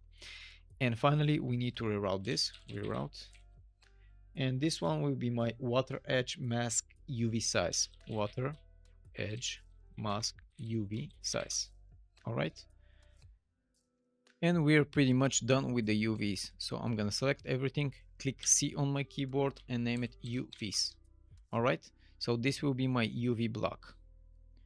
And I'm gonna create different blocks here in order to create the final connections to my material, and I'm gonna use a lot of reroutes. The next one that we are going to create is we're gonna need the depth fade mask. So I'm gonna minimize here and I'm gonna search for my depth fade mask. This one, depth fade. I'm gonna drag and drop it over here, zoom in, and from the depth fade mask, I'm gonna reroute, and I'm gonna name it depth fade mask _R for reroute. I'm gonna move it like this, and I'm gonna comment depth fade mask. All right, so this block will hold my depth fade mask. I'm gonna move it over here, and we're done with the depth fade mask. Now let's start creating the layers. The first layer that we're gonna create is our rock layer. So I'm gonna choose my default layer that we've created, this one, the default layer. I'm gonna drag and drop it over here, and I'm gonna maximize this, and we will need to create our first rock layer using our default layer. All right, we're gonna create connections for everything over here. So the first one is we need a texture, this one under parameters, and I'm gonna put the name texture rock base color, texture rock base color. All right, and for the texture, I'm just gonna use my albedo over here just for a placeholder, and I'm gonna group this and put 5_rock. So this will be my group of the rocks, and I'm gonna duplicate this one in order to create the texture normal. So this will be my texture rock normal. All right, it will still hold the rock group, but here I'm gonna choose the normal for normal map. Now the reroutes here that we've created, we're gonna start to use them. I'm gonna connect this one here. I'm gonna connect this one to the texture normal. The first one is the depth fade mask. Right click, name reroutes, depth fade mask, connect it over here. So the difference is I've connected over here and I didn't do it like that. Imagine if you start connecting everything like that, it will be complete nightmare at the end. So I strongly suggest you follow my advice of the reroutes. The next is UV-near. So I'm gonna search for UV-near, connect it. After that, we're gonna use the UV-near multiplier, which will be a scalar parameter, and this will be rock UV-near multiplier. I'm gonna move it like that and connect it over here. This multiplier will go with the group of rocks over here, and I'm gonna set up the default value of 1. All right, moving further is UV-far. Right click, name reroutes, UV-far, connect it over here, move it like that. Let me just Shift A to arrange everything and move this a little bit down. And after we've created the UV-far, we need to create one more scalar parameter for the rock UV-far multiplier. I'm gonna duplicate this one, and I'm gonna just change the near to far. All right, I'm gonna connect it over here to UV-far multiplier, and everything is set up. Rock group, and the default value is 1. The next thing is water refraction UVs. We still didn't create one in the reroute. Over here, we don't have the water refraction. Later on, we're gonna connect it. For the color correction, we need a vector 4 parameter. So I'm gonna right click and I'm gonna search for constant for vector, this one. And I'm gonna connect it to color correction. I'm gonna leave a space for my water refraction UVs. I'm gonna move it like that. And here in the constant, I'm gonna put values of 1 for everything. So it can be white, all right? And after that, I'm gonna right click, convert to parameter, and just put a name for this, rock color correction. So we can correct the color of rocks through this parameter. And I'm gonna put a group of rock, and everything is set up for my rock color correction, Shift A. We have normal intensity, advanced instruction, and advanced instruction UVs. For the normal intensity, I'm gonna use another scalar parameter. So I'm gonna duplicate this one, move it over here, and I'm gonna name it rock normal intensity. All right, it will be 1, and the layer, the group will be rock. I'm gonna plug it over here. And for advanced instruction and advanced instructions UVs, I'm gonna create a static bool parameter. Static bool, and not function. We need a parameter, and I'm gonna name this use rock advanced. All right, and this will hold the group of 5. So I'm arranging everything in the group name 5. I'm gonna connect it over here. By default, it will be false. And I'm gonna duplicate this one. I'm gonna use the same thing. And I'm just gonna add UVs at the end and connect it over here to my advanced instruction UVs. I'm gonna move it like that, and we're missing the one slot, which is the water refraction. Shift A, and I'm gonna select everything, comment this, and put the name rock layer. I'm just gonna zoom because I don't see what I'm typing. So I'm gonna put rock layer. After we create it and name the rock layer, what I need to do is expand and cover this block. And I'm just gonna reroute the base color, the normal near and normal far. So I'm gonna drag and drop, reroute, and I'm gonna name this rock layer underscore base cover underscore air for reroute. I'm gonna do the same for those, reroute. And I'm gonna name this rock layer underscore normal near R. And I'm gonna reroute one more time, reroute. And I'm gonna name this rock layer underscore normal far R. So we reroute this and we can use this later on. I'll just remember that I'm missing water refraction UVs and come back later to fix it. I'm just gonna arrange this rock layer over here above it. And I'm gonna start creating one more default layer. The next layer will be our stone layer. So I'm gonna select everything. I'm gonna duplicate it, move it down here because some of the things are already created. I'm gonna delete those three. I'm just gonna change this to texture, stones, base, color. All right. And I'm just gonna change the group to 4 and I'm gonna name it stones. So this will be my stones in my scene. I'm gonna do the same here for the texture rock, texture stones normal. And I'm gonna choose 4 for the stones. I'm gonna move down here. And here I'm going to use the depth fade mask again. I'm going to use the UV near. And here from rocks, I'm just gonna change this to stones, UV near multiplier. All right. The default value will be 1 and the group will be 4. The next step is the UV far, which is connected. Here rocks, I'm gonna change it to stones, stones. All right. The group will go here for stones. The next is the color correction. Again, I'm just gonna change rock to stones and I'm gonna change the group to 4. It is a little bit repetitive, guys. We're gonna move to rock normal intensity, stones normal intensity, and group will be 4. And the final things are the static bool parameters. So use stones advanced, use stones advanced, and change the group to 4. All right. And finally, what we need to do is to reroute this default layer, which will represent our stones in the scene. And I'm going to reroute like the previous one. Reroute. This will hold the name stones layer base color R. All right. I'm just going to duplicate this one, connect it over here. Stones layer normal near R. And I'm going to duplicate this one, normal far R. All right. Everything looks good. And let's move on by creating the next layer. I'm gonna select this one, I'm gonna copy and paste it, move it over here. I'm gonna comment, and this will be my grass layer. All right. And again, we're gonna do the same. I'm gonna select this texture, grass base color, and the group will be 3_grass. All right. I'm gonna do the same for this one. Stones will be grass.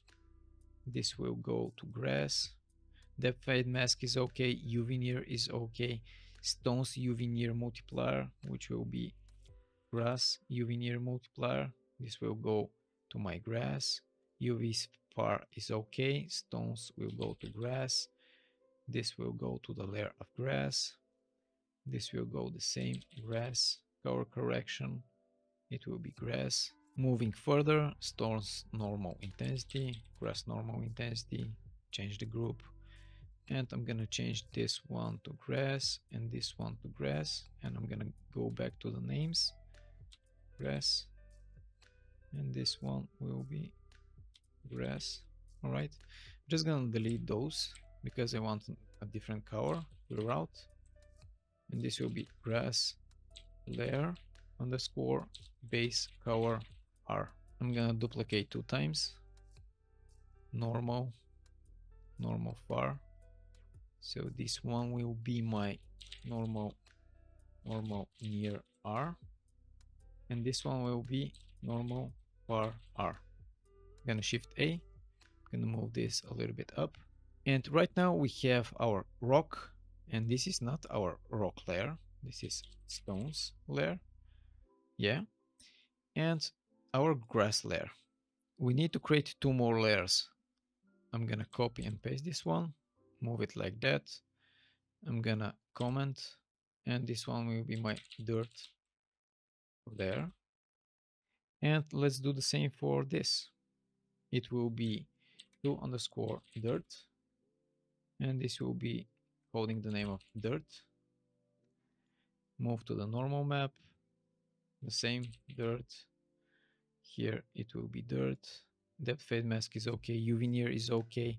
Grass will go to dirt, and the layer will be dirt. Grass will go to dirt, and the layer will be dirt. Grass will be dirt. In the color correction, this will be dirt. For the normal intensity, I'm gonna change this to dirt, and this one will be dirt again. And let's change the last parameters. Dirt, use grass, which is use dirt, and this will be dirt. All right. And finally, we need to reroute again. I'm gonna delete those 3, and I'm gonna reroute first the base color. Reroute, and this will be dirt layer underscore base color R. 2 more times. Duplication, connected. Clean this up like that. This will be my dirt layer, normal near R, and this will be my dirt layer, normal far R. All right. And the final layer that we need to create is our snow layer. So I'm gonna select the dirt layer here. I'm gonna Control-C, Control-V, move it all the way down, and I'm gonna select this and rename it to snow layer. All right, and I'm gonna repeat the procedure from the previous one. Dirt will be snow. So this is texture snow base color, and this will go under 0 snow. All right, I'm gonna do the same for those 2, snow. And here I've missed the sample, which should be normal. So I will go here and fix it pretty quickly for each one of them. Normal, this will be normal again. Normal, let's fix this one, normal, and let's fix this one, and everything is fixed. All right, let's continue on. So we have the texture snow normal, depth fade mask, UV near. This dirt should be snow. Let me check if I put here the snow layer. No, here is the snow layer. All right, the fix with the normal snow. Depth fade mask here. This one should go to the snow again. Dirt UV far. This should be snow UV far. Again, the group should be snow. Moving further with the color correction. Snow color correction. Snow. Let's try with this one. Snow, normal intensity, snow. And this one should be snow. This one should be snow. And I'm gonna change the dirt to snow. Pretty easy, but repetitive. Snow. I ate a letter, advanced UV. And of course, if you want more layers, like anything that pop out in your mind, you can add as much as you want over here. So you can add, let's say, a trunk layer, some other layers, of course, add more. I'm gonna delete those, and I'm gonna reroute. And this time will be snow layer base color R, snow layer base color underscore R. 2 more times. This will be the normal near. So snow layer normal near R.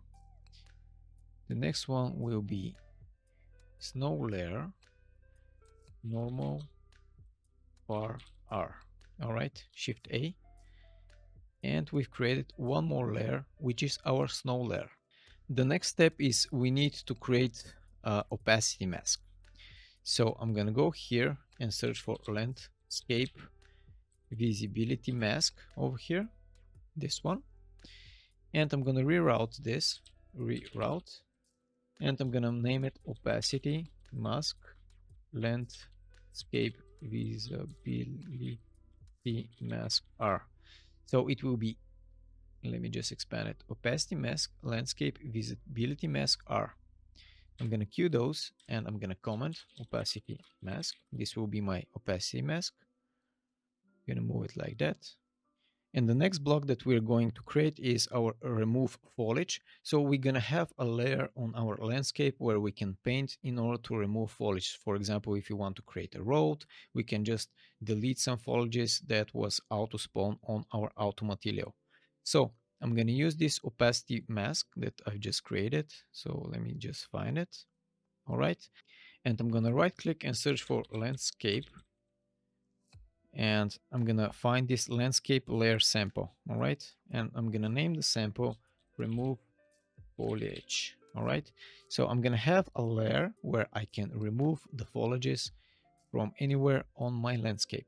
And I'm gonna do a 1- over here, Q, in order to align them. Then I'm gonna multiply with my mask, with the opacity mask that we've created. I'm gonna right click and search for clamp over here. And I'm gonna clamp it from 0 to 1 because I don't want to go beyond that. And I'm gonna reroute. All right. And I'm gonna name it remove foliage clamp R. All right, pretty good. This one will be remove foliage. All right. And I'm gonna place it over here. So we've created one more. The next thing that we need to create is masks. So I'm gonna right click and search for texture object. I'm gonna select it to be masks. I'm gonna minimize, and here in my textures I have a noise mask. I'm gonna connect it over here. And I'm gonna start creating some logic from here. So the first thing is I need to get my water edge mask UVs, the size. And I'm gonna search for texture sample. All right. And in the texture sample, I'm gonna connect here on the UVs, and I'm gonna connect the texture to this texture. Okay. I'm gonna duplicate this one more time. So the first thing is for my water edge UVs. The second thing will be for my snow edge mask UV size. So let me find, where is it? Snow edge mask UV size, this one, connected to my UVs.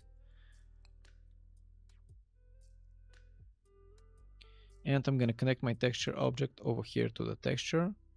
And of course, I'm gonna clean it up, the connection over here. And my third texture sample will be connected to my snow UVs. So I'm gonna find my snow UVs. I'm gonna connect them over here. And from this connection, I'm just gonna do over here in the texture. And I'm gonna connect it like that. And now for the sample source, I'm gonna select wrap for everything, wrap. Let's do here wrap again. And the rest will stay as it is. The next thing that I need to do over here in the mask section is, let me just align this because I need to look them pretty. All right, align those three. We need to clamp the first one, so I'm gonna clamp. And I'm gonna clamp just the blue channel. And I'm gonna clamp it from min 0.1. This will be my minimum, and my maximum will stay at 1. And the second mask texture sample, I'm gonna multiply it by 0.001. So I'm gonna have 2 zeros, 1, and I'm gonna connect the green channel over here. And I'm just gonna align those things, Q, in order to align them, Shift A to align them. And here I'm gonna use the blue channel again. So from this blue channel, I'm gonna reroute, and I'm gonna name this masks snow UVs texture B channel R. All right. And I'm gonna reroute those two. Reroute. And this one will be masks edge mask UV size multiplier R. I'm gonna align it, and I'm gonna create one more, reroute. This one will be masks underscore edge mask UV size clamp R. All right. So we are done here with the masks. and I'm gonna select everything, comment, masks. So now as we've created the general masks, we need to break it down to the snow mask, dirt mask, stones mask, and grass mask. So I'm gonna start with the snow mask. So I'm gonna right click over here and search for my masks, which will be my masks edge mask UV size multiplier, this one. So from this one, I'm gonna go and search for my snow mask over here in the functions. Let me search, where is my snow mask? This one. I'm gonna drag and drop it over here, and I'm gonna connect it to mask over here. I'm gonna queue. So I have my mask edge mask UV size multiplier R.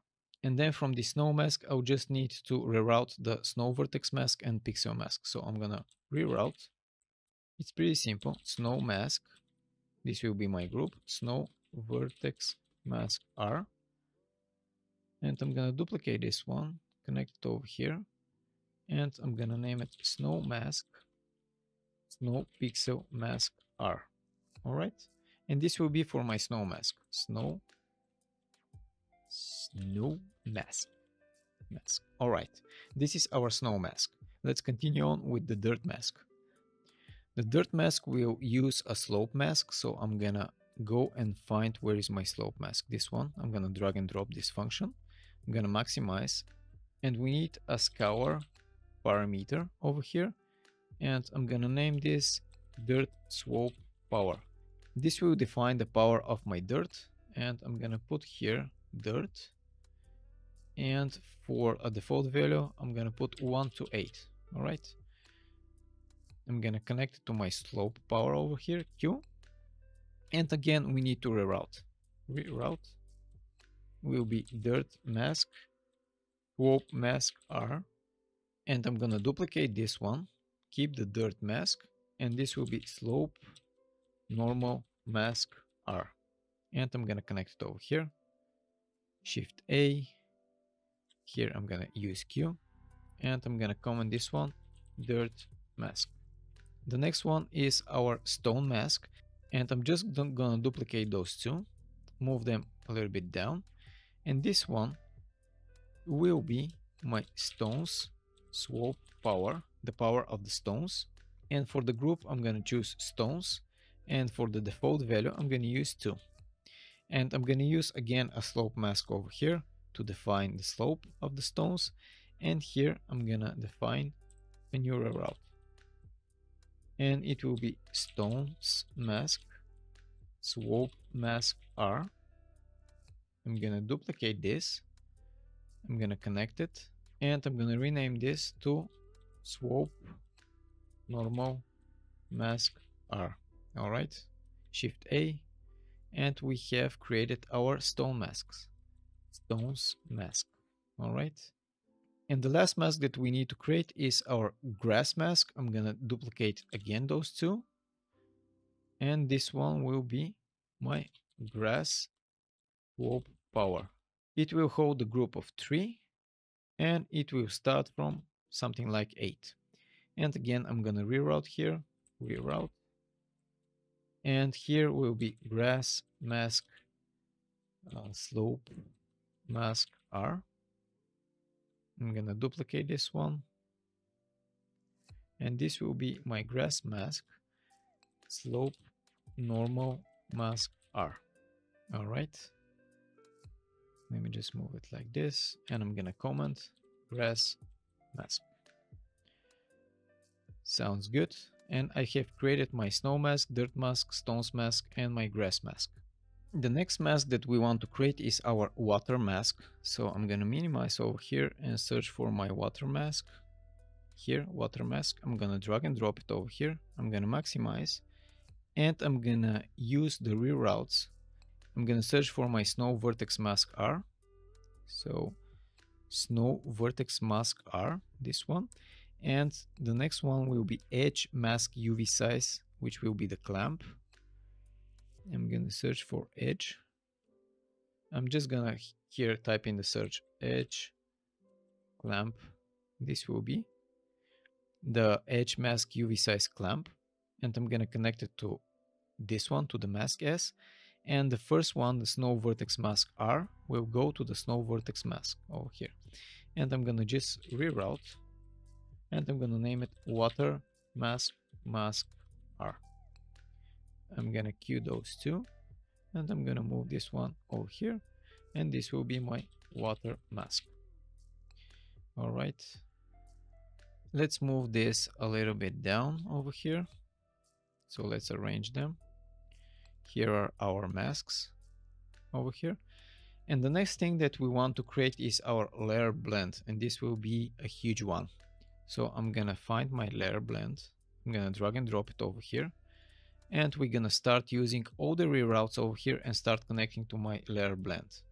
The first ones are the rock base cover, stone base cover. So I'm gonna search for rock base cover, connect it over here to my rock base cover, stones base cover, connect it to my stones base cover.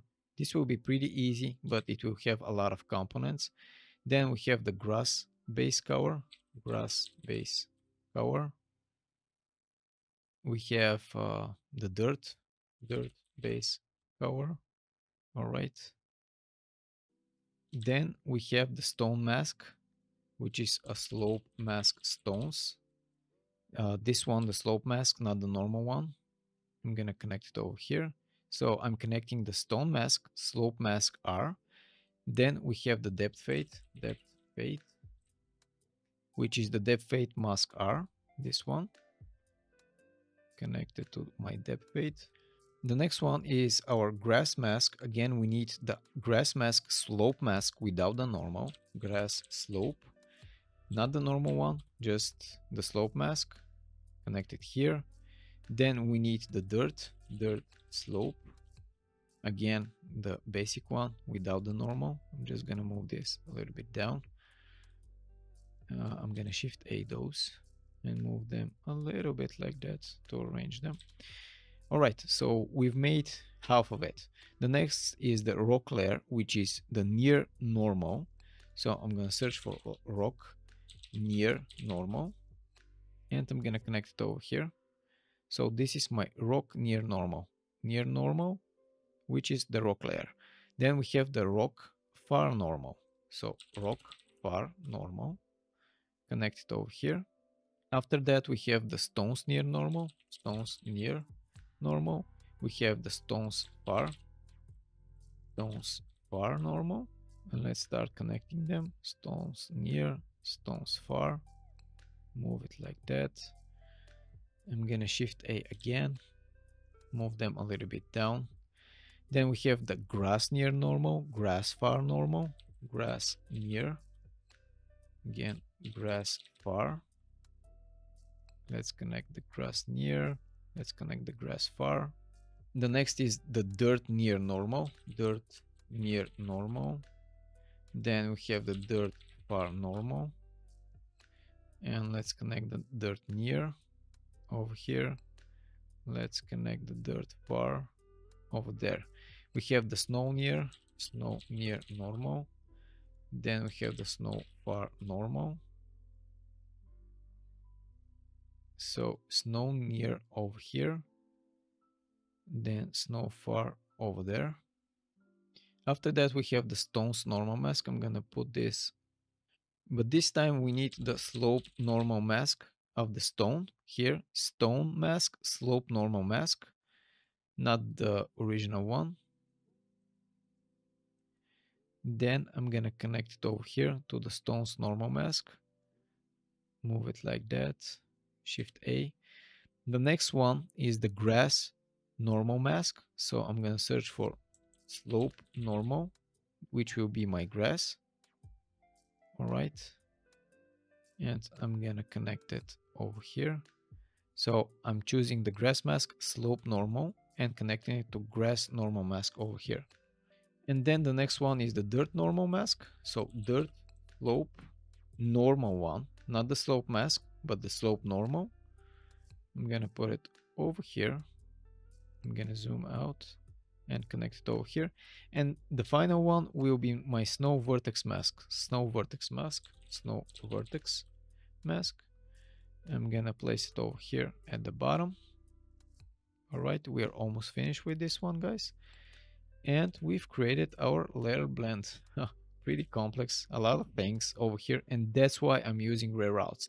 And the final thing that we need to do is we need to reroute the layer blend. So reroute, and I'm gonna name it layer blend base color R, and of course 3 duplications. This will be my normal near R, and this one will be my normal far R. All right, we've created everything over here in the layer blend. I'm gonna comment layer blend. All right, now as we have the layer blend, we can combine the normals that we've connected over here. So I'm gonna right click and search for normal near layer blend, and the next one will be my layer blend normal far. So I'm just connecting my far and near, and I'm gonna use the combine function that we've created. So I'm gonna minimize, which will be combine normal simple, this one, the simple method, and I'm gonna connect my normal near to A and my normal far to B, and I'm gonna reroute. This will be combine normal result R. I'm gonna queue those two, move them like that, and I'm gonna comment this combine normal.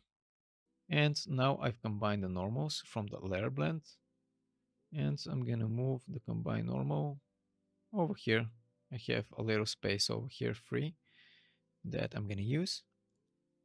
The next one is we need to create a little variation in our landscape mask. So I'm gonna search for fit landscape, which is the use variation fit landscape, and this will be my variations. So from here I'm gonna search for texture sample, which will be the texture sample parameter 2D. And this one I'm gonna name it texture landscape. And here I have by default a texture which I can use, and of course you can create one in Photoshop for the variation. I'm gonna set up the sample source to wrap, and I'm gonna select for the group landscape variation. I'm gonna connect the fit landscape to my UVs over here, and I'm gonna search for my base color of the layer blend, base color layer blend, and this one I'm gonna multiply together. So this will go to A, this will go to B. I'm just controlling the UVs with this one, and I'm gonna multiply one more time, and this time I'm gonna multiply it by 1.5, and this will be my variation. And of course we want to reroute. So this is variation, landscape variation mask multiply R. You can put different names for the reroute as you wish, but those are mine, and I'm gonna comment this variation. Now we've created one more block, and I'm gonna move it above the UVs over here. All right. As we've created the variation, we want to create a switch to turn it on and turn it off. So what I'm going to do is I'm gonna search for the reroute that we've just created. So landscape variation mask multiply, this one. And I'm gonna search for the layer blend base color. And all those two will go into a switch parameter, and I'm gonna put a name for this switch parameter, use landscape variation. Okay, I'm gonna connect this to true if we want to use the multiply, and it will be here in false, and I'm gonna put for the default value true, and of course I'm gonna reroute so that we can use this. So I'm gonna name it use landscape variation switch R. So this will be my switch. I'm gonna comment use landscape variation switch, and I'm gonna put this above my variation, so they're close to each other, that I know that they're working with each other. And finally, I need to select the group to be under my landscape variation, so you can activate it there. The next block that we want to control is the roughness by using the landscape variation switch. So I'm going to minimize, and I'm going to go to my functions and search for my roughness. Where is my roughness? This is my roughness. This will be a pretty easy one. So I'm gonna search for use landscape variation switch. This one, use landscape variation switch R. I'm gonna connect it to roughness, and I'm just gonna reroute. And the reroute will be roughness R. I'm gonna queue this one, comment roughness, so we can easily control the roughness over here. And I'm gonna move this above my landscape switch because they're a little bit connected. So let's move on and create the variation for my normal map. So I'm gonna go here and I'm gonna search for the combine normal result that we've combined the two normal maps. And I'm gonna search for use variation fit landscape. And I'm gonna create scour parameter. The name of the first scour parameter will be normal intensity. All right, and I'm gonna put 1 for the default value, and the group will be under my landscape variation. I'm gonna move it like that. I'm gonna duplicate over here, and the second one will have variation normal intensity, and the default value will be 0.25. all right, so what we need over here is we need the node combine normal, not the simple one. So I'm gonna go to functions and I'm gonna find combine normal. I'm gonna drag and drop it over here. I'm gonna move it like that, and I'm gonna connect the variation normal intensity to my add normal intensity. I'm gonna fix the connection over here, and the normal intensity will go to my base normal intensity. All right, fixing it like that. And now for my use fit landscape, I will need a texture sample, which is a parameter, texture sample 2D parameter, this one. And this one, I'm gonna name it texture landscape variation normal. And from here, under the sample type, I'm gonna choose normal. For the group, I'm gonna choose landscape variation. And for the sample source, I'm gonna choose RUP. And here I'm gonna need to apply a texture, which will be a normal map for the variation. So I'm gonna minimize, I'm gonna go to my texture, and I have this landscape normal map variation, which I'm going to plug over here. I'm gonna maximize, and I'm gonna put my use variation fit landscape to my UVs over here. Let's queue in order to align it. Move it like that, move this a little bit up. And now I need to connect my RGB to the add normal over here, and my combined normal result to the base normal. I'm gonna reroute it over here like that. I'm just fixing the path.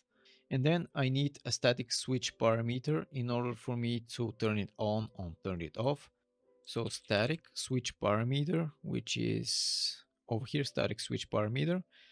I'm gonna name this use landscape variation. I'm gonna move it all the way over here, and this will be connected to false, and my normal will be connected to true, like that. And I'm just gonna fix this path just like that, so it can be a little bit more clean. And for the static switch parameter, again, landscape variation as a layer for the group. And finally, we need to reroute this, so reroute, and this will have the name variation underscore normal underscore landscape variation underscore R. A little bit longer, but at least this works for me. Shift A to arrange them, and I'm gonna comment this normal variation. All right, I'm gonna move it over here under the blend layer. Now the next block is very important. It will hold the procedural 3D object that we're gonna spawn on our terrain. So let's start with it. I'm gonna hold 1 on my keyboard, and I'm gonna create a value of 1. And I'm gonna make a subtract. In this subtract, I'm gonna connect 1 over here, and I'm gonna search for slope mask, which will be the stones one, this stone. And I'm gonna connect to B. I'm gonna duplicate this subtract. I'm gonna connect the stones over here to A. I'm gonna search for my grass slope mask. this one, without the normals. I'm gonna connect it to B, and I'm gonna duplicate and connect the grass over here. I'm gonna Shift A in order to arrange them, and I'm gonna search for my dirt slope mask R, this one. I'm gonna connect it to B. So this is the first step. Next, what we need to create is our mask for the water. So I'm gonna search for water mask, this one, and I'm gonna make 1 minus to reverse it, just like that, Q. I'm gonna move it like that, and I'm gonna create 4 multiply nodes. All right, 4 multiplications. I'm gonna Shift A, move them like that, and I'm gonna start connecting. I'm gonna connect my reversed water mask to A in each one, over here, to all my 4. And first, I'm gonna search for my dirt slope mask, which is this one. I'm just gonna duplicate it over here and connect it to B. All right.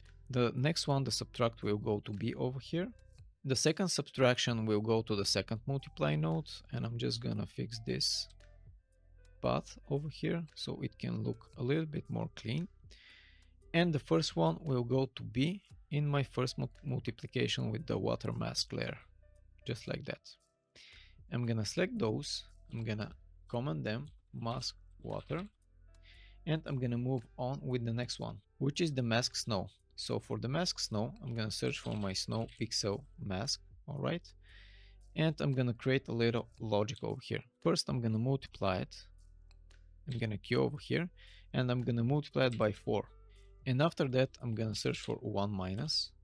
I'm gonna connect it over here. I'm gonna Q over here, and I'm gonna duplicate one more 1 minus over there, connect it like that, fix this route. I'm gonna create a new multiplication node over here, but I want the multiply to work with my snow UVs mask, so I'm gonna search for snow UVs, and I'm gonna choose this mask. I'm gonna connect it to B, Q, and now I'm gonna move this a little bit back. My snow mask with the snow pixel mask will go here to A. And again, I want to create 4 multiplication node. 1, 2, 3, 4. Let me just arrange them. So the first 1 minus will go to my first multiplication, my second multiplication, and my third multiplication. The second 1 minus will go to my third multiplication over here. Let me just, I want to arrange everything to look a little bit clean because it will look a little messy. And for the B's, I'm gonna get my mask water and connect the multiplication node over there. So the first one will go into the first B. I'm gonna fix this one. The second one will go to my second B. And I'm gonna fix this one. Of course, you can reroute them, but here is not looking so messy. The third one will go into my third B. And the fourth one will go to my fourth B. All right. And this one will be mask snow. So we've created the mask snow, and now we want to power everything by 4. So I'm going to right click and create a power node, and I'm going to create separate 4 power nodes. 1, 2, 3, 4. Each power node will have 4 for its exponent. 4, 4, 4. And I'm going to connect the multiply over here to my power, here to my power, and here to my power. And the next thing is we need to create a mask visibility with the remove foliage. So I'm gonna select the remove foliage so that we are able to remove the foliage in the end. And I'm gonna create 4 more multiplication nodes, just like that. And every power will go into B. So B, B, B, and B. And this will go into A. A, and this will go into A, and this will go here into A. All right, and I'm gonna move this a little bit up, and this will be my mask visibility. All right, I'm naming it like that because here is how we're gonna remove the foliages. And finally, we need to create switch parameters for each one. So I'm gonna search for switch, static switch parameter. I'm gonna put it like that. And the first one will be my rocks. So I'm gonna choose rock over here. And by default value, it will be true. And I'm gonna name it use rock procedurals. All right. And I'm gonna connect this to true. I'm gonna move it like that. And then I'm gonna duplicate this one. And the second one will be use stones procedurals. And of course, it will be in stones. This will be connected to true. The second one, I'm gonna duplicate one, connect my multiply to true. And this will be my grass procedurals. All right. So I'm gonna change from stones to grass. And the next one, I'm gonna connect it over here. And this one will be my dirt procedurals. And I'm gonna select the dirt over here. And we need one more for the snow. So I'm gonna name this use snow. Use snow. And I'm gonna select here the snow. And the one thing that I forgot is I'm missing the snow multiplier. So this is because I didn't connect this one. So I'm gonna create one more power. I'm gonna connect this to base over here. Let me move it like that. Let me move it like that. And I'm gonna create one more multiply node. Connect it over here to true. And connect my power to my B. And connect this one to A over here. And let me just move it just like that so it can be arranged pretty good. And here is my use snow procedurals, holding the snow, getting the multiply from here, and having the power over here from the snow UVs. All right. And finally, we need something for the false, which will be 0. When it's false, it's 0. And I'm gonna connect this parameter over here to my false. Over here and over here. A little bit messy, but it looks not so bad. And I want to reroute here the subtract of the procedurals. So I'm gonna drag and drop here and I'm gonna reroute and I'm gonna name it procedurals subtract R. All right. So I'm gonna use this a little bit later when we create the next node. And finally, we need to create a landscape grass output. So I'm gonna right click landscape grass output, this one. All right. And in this output, I want to add few indexes. So I'm gonna add until 4. And I'm gonna name the first one will be my rock. The second one will be my stones. The third one will be my grass. This one will be my dirt. And the fourth one will be my snow. And here in the grass type, we're gonna plug procedurals. I'm gonna show you how you can create them. And let me just plug the rock over here, the stone over here, the grass over there. Here is the dirt, and here is the snow. And let's say this is 3D meshes type. So we've added here 3D meshes that we want to spawn on our terrain.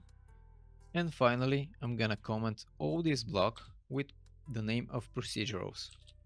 And we are ready with our procedurals. This was a complex one. I'm gonna move it over here. And let's create the next block, which is our specular. So I'm gonna choose the procedural subtract that we've created. Subtract, all right. And I'm gonna 1 minus over here, connect it to 1 minus Q in order to align it. Then we're gonna use the landscape variation switch. Use landscape variation switch, this one. And I'm gonna reverse it also with 1 minus. I'm gonna multiply this switch over here by 0.5. And here in our procedural subtract, I'm gonna create a scour parameter. I'm gonna give it a name grass specular. This will be the specular for my grass. So I'm gonna put 0.1 and it will be under my grass group over here. Then I'm gonna search for clamp and I'm gonna clamp this one, and this one will go into min and the maximum will be 1. The next is we need the snow pixel mask. So I'm gonna search for snow pixel mask, this one, and I'm gonna add them together, the clamp over here and the mask in A. And when we add them, I'm gonna clamp them one more time. So I'm gonna clamp them like that, and it will be between 0 and 1. And this two, the multiply node and the clamp node, I'm gonna multiply them together over here and over here in order to create the specularity. And finally, I'm gonna reroute, and this will be specular multiply R. All right. And I'm gonna comment those specular, and this is my specular block. And the next block that we want to create is the water itself. So I'm gonna minimize and I'm gonna search where is my water, MF water over here. And here we need to plug the base color, specularity, roughness, normal, world coordinates, water mask, etc. So let's start by using the landscape variation switch, use landscape variation switch R, this one, and this one will go into my base color. Then specular multiply that we've created going here. Next is roughness going into my roughness. After that we want the normal landscape variation, this one. I'm gonna connect it to my normal. Then we need the world coordinate, landscape world coordinate, connect it over here. And finally we need the water mask, which is this one, and connect it over here. All right, the first batch is done. Then what we need to do is we need to start rerouting. Reroute, this is water base color R, and of course I'm gonna duplicate 1, 2, 3, 4, 5 times. 1, 2, 3, 4, 5 times. Let me just arrange them one under another. And this will be my water metallic R. The next one is water specular R. Let's start connecting them. All right. Then it's water roughness R. Then we have the water normal R. And finally we have the water refraction UV. So this will be my water refraction UV R, and connect them all. Let's connect them all. All right, pretty good. It starts to shaping. We have a few more nodes and we're gonna be done. And this is water. We've created the water right now, so we can create the snow. I'm gonna minimize and I'm gonna search for my snow. This is my snow. This will be pretty easy. The first one we need is water base color. So I'm gonna connect it here in the snow. Then we need the snow layer base color, and we need the snow mask underscore snow pixel, the pixel mask. All right, I'm gonna connect the snow base color over here and the pixel mask over there. And finally, of course, I'm gonna reroute the snow,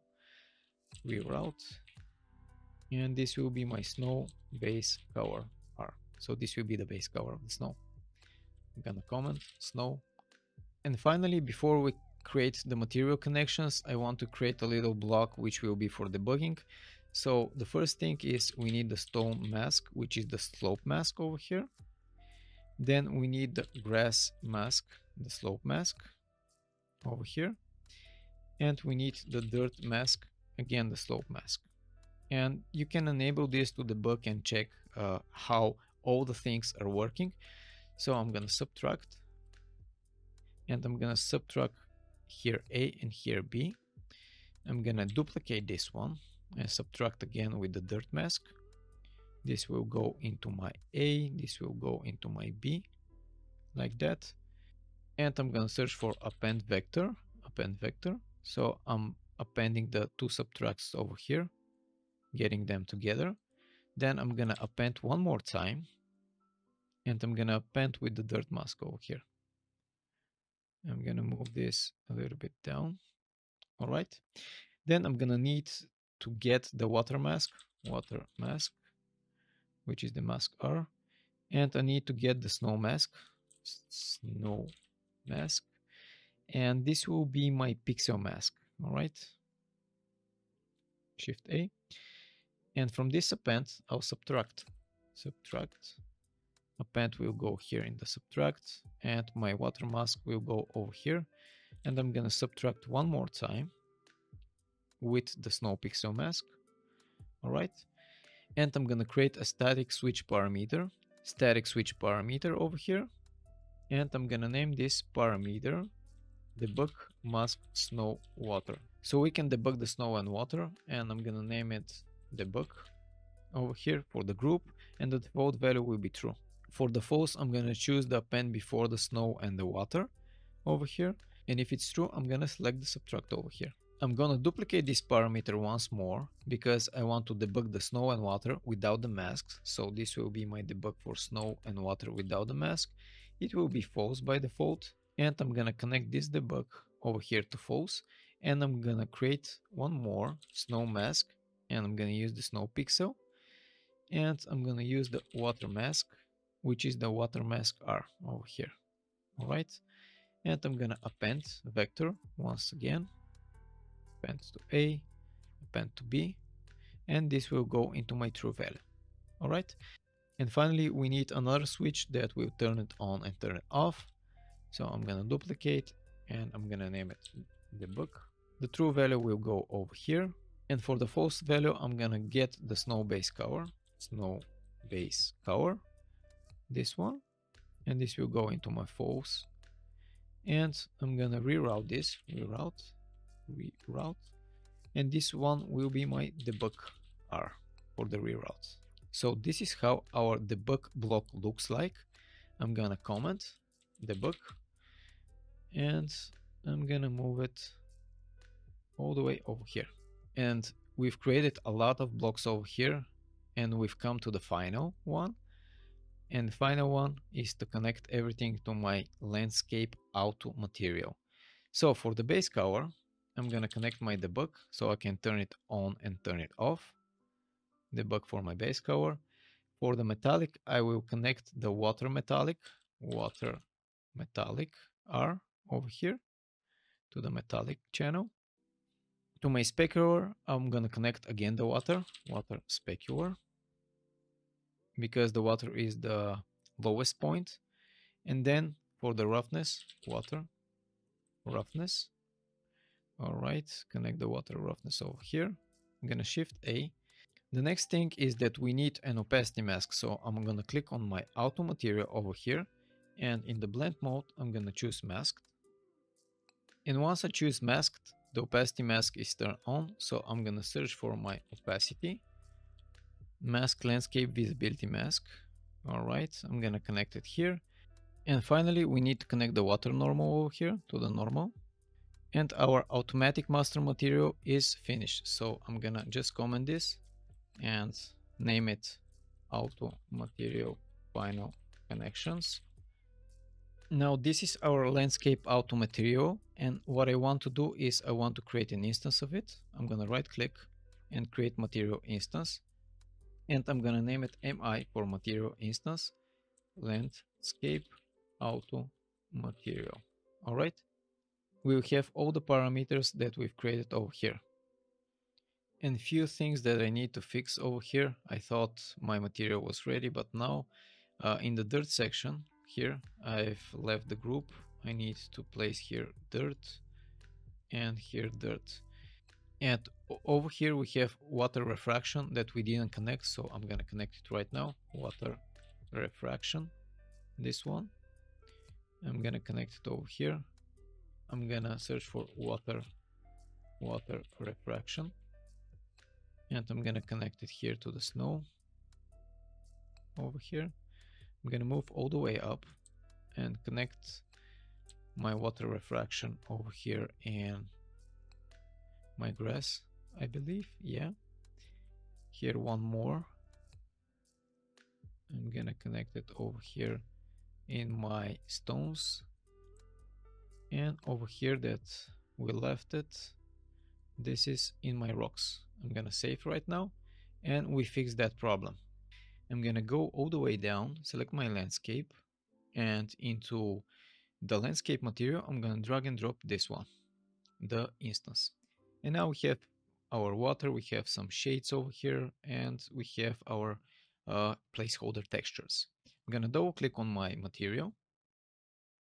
I'm gonna expand a little bit the window, and here you can have the snow. You must have the snow, all the parameters over here. You have the water, the dirt, the grass, the stones, the rock, the debug, the landscape variation, the lightning, and the UVs. If you're missing some of the checkboxes over here, you gotta go into your landscape material. And in your landscape material, you're gonna check which one you're missing. For example, if I'm missing the use landscape variation, I just need to check if the group is right landscape variation.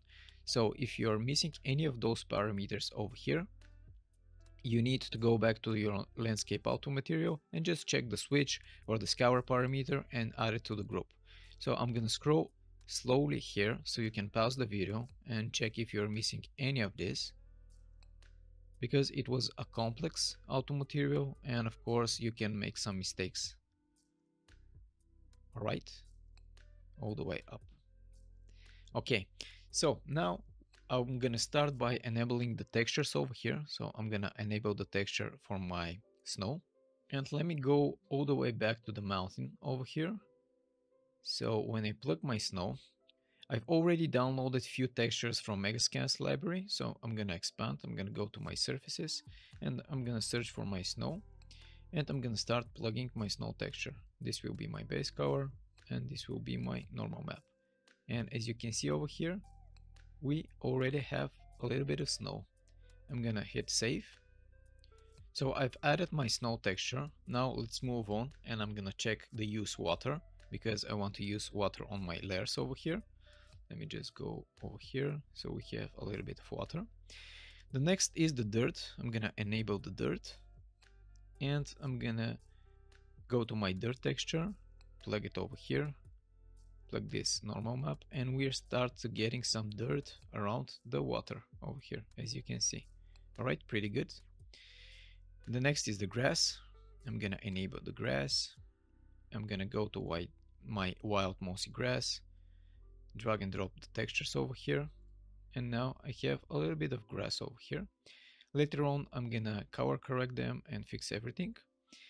Let's move on to the stones, and I'm gonna go to my mossy rocky, and I'm gonna enable it over here. And finally we have the rocks, which are the slopes, and I'm gonna go to my rock cliff and enable this. All right, so right now we have some textures blending, but it still not looks too good. All right, I'm gonna enable the snow world position, and let me show you what this will do. This will add snow to your ground. Enable it, and if I start tweaking it, my snow will be all the way up to the mountain, or I want my snow to be somewhere at the bottom. All right, so I'm gonna tweak it like that, so it's only in the mountains over here. The next one that you can tweak is the snow mask power. I'm gonna enable it, and if I turn it on, my slopes will have also snow, and if I turn it off, those cliffs will have less snow. So I want something like this. Let's try the snow slope power. Here the slopes are getting a little bit snowy, just a little bit, maybe something like this.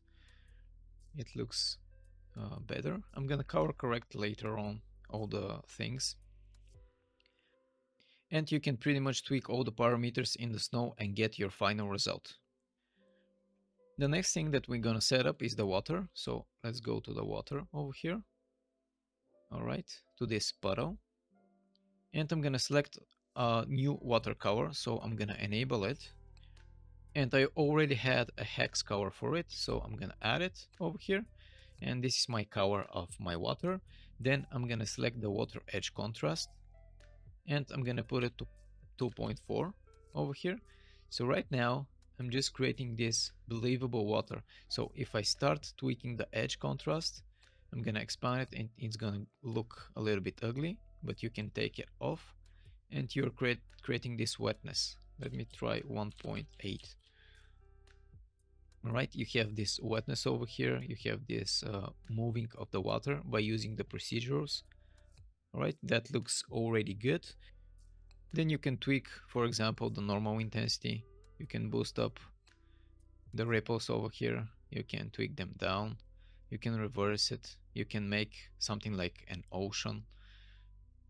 Or you can ease it down like pretty still water. You can play with it, get a lot of nice results over here. It is very tweakable. All right, so I'm gonna turn it off and just leave it like that. And with water slow power, you can add a lot of water to your terrain or just take it off. So let's try and boost it all the way down. And you can see that we're flooding our terrain. Let me just flood it like that. So we have a lot of water patches over here, all over the place. Or you can get it out and just leave very few puddles over here. All right, let me just zoom out. Let me just show you. Flooding everything, and you can create an ocean with it by tweaking the parameters of the water normal intensity, or you can just take it completely off. And this could be places where water was there, but it's gone, dry places. All right, so I'm gonna turn it off. The same thing is for the dirt, the grass, the stone, the rock, and the landscape variation, lightning, and UVs. I'm just gonna start playing with them and get some results, and after that I'm gonna show you how you can link up your procedurals and spawn them on your terrain. So the procedurals itself to create is very easy. I've created this folder which is called procedurals, and you need to right click here, go to Foliage and create a landscape grass type. When you create this landscape grass type, this is just the type and you can plug whatever you want in this landscape grass type. So let's open the grass. When I open the grass here, I have a lot of indexes, and in this index, I just plug my mesh of the grass. So if I click over here, it will redirect me to this mesh. So you just need to plug this mesh over here. From the grass density, you say how dense the grass will be over here when you tweak this value. And here you have a lot of different values for the culling, for the scaling, etc. This scale X will define how the grass will be spawned onto your terrain. So I want here my grasses to be spawned randomly from 0.5 till 1. And after you create this procedural foliage over here, you need to create different procedural grass for each of the layers that you are creating. And then you open your landscape auto material and scroll all the way down to my procedurals over here. Here is the grass. And you need just to select your foliage over here and plug it over here. So here I have my rocks layer. I just plug it over here. You can spawn geometry on your snow, grass, etc. So here you can basically put whatever you want, not only grass. I put a lot of different flowers and grass in order to mix it up and have this nice little cool effect. So this is how I've created my procedurals. And before I end up this video, I want to let you know that I've created few Unreal Engine 5 courses, and if you find any of the topic interesting to you, you can go into the description below and check them out. And finally, if you want 1 month of Skillshare premium subscription, you can find the link in the description. Thank you guys for watching and happy game development. I'm out.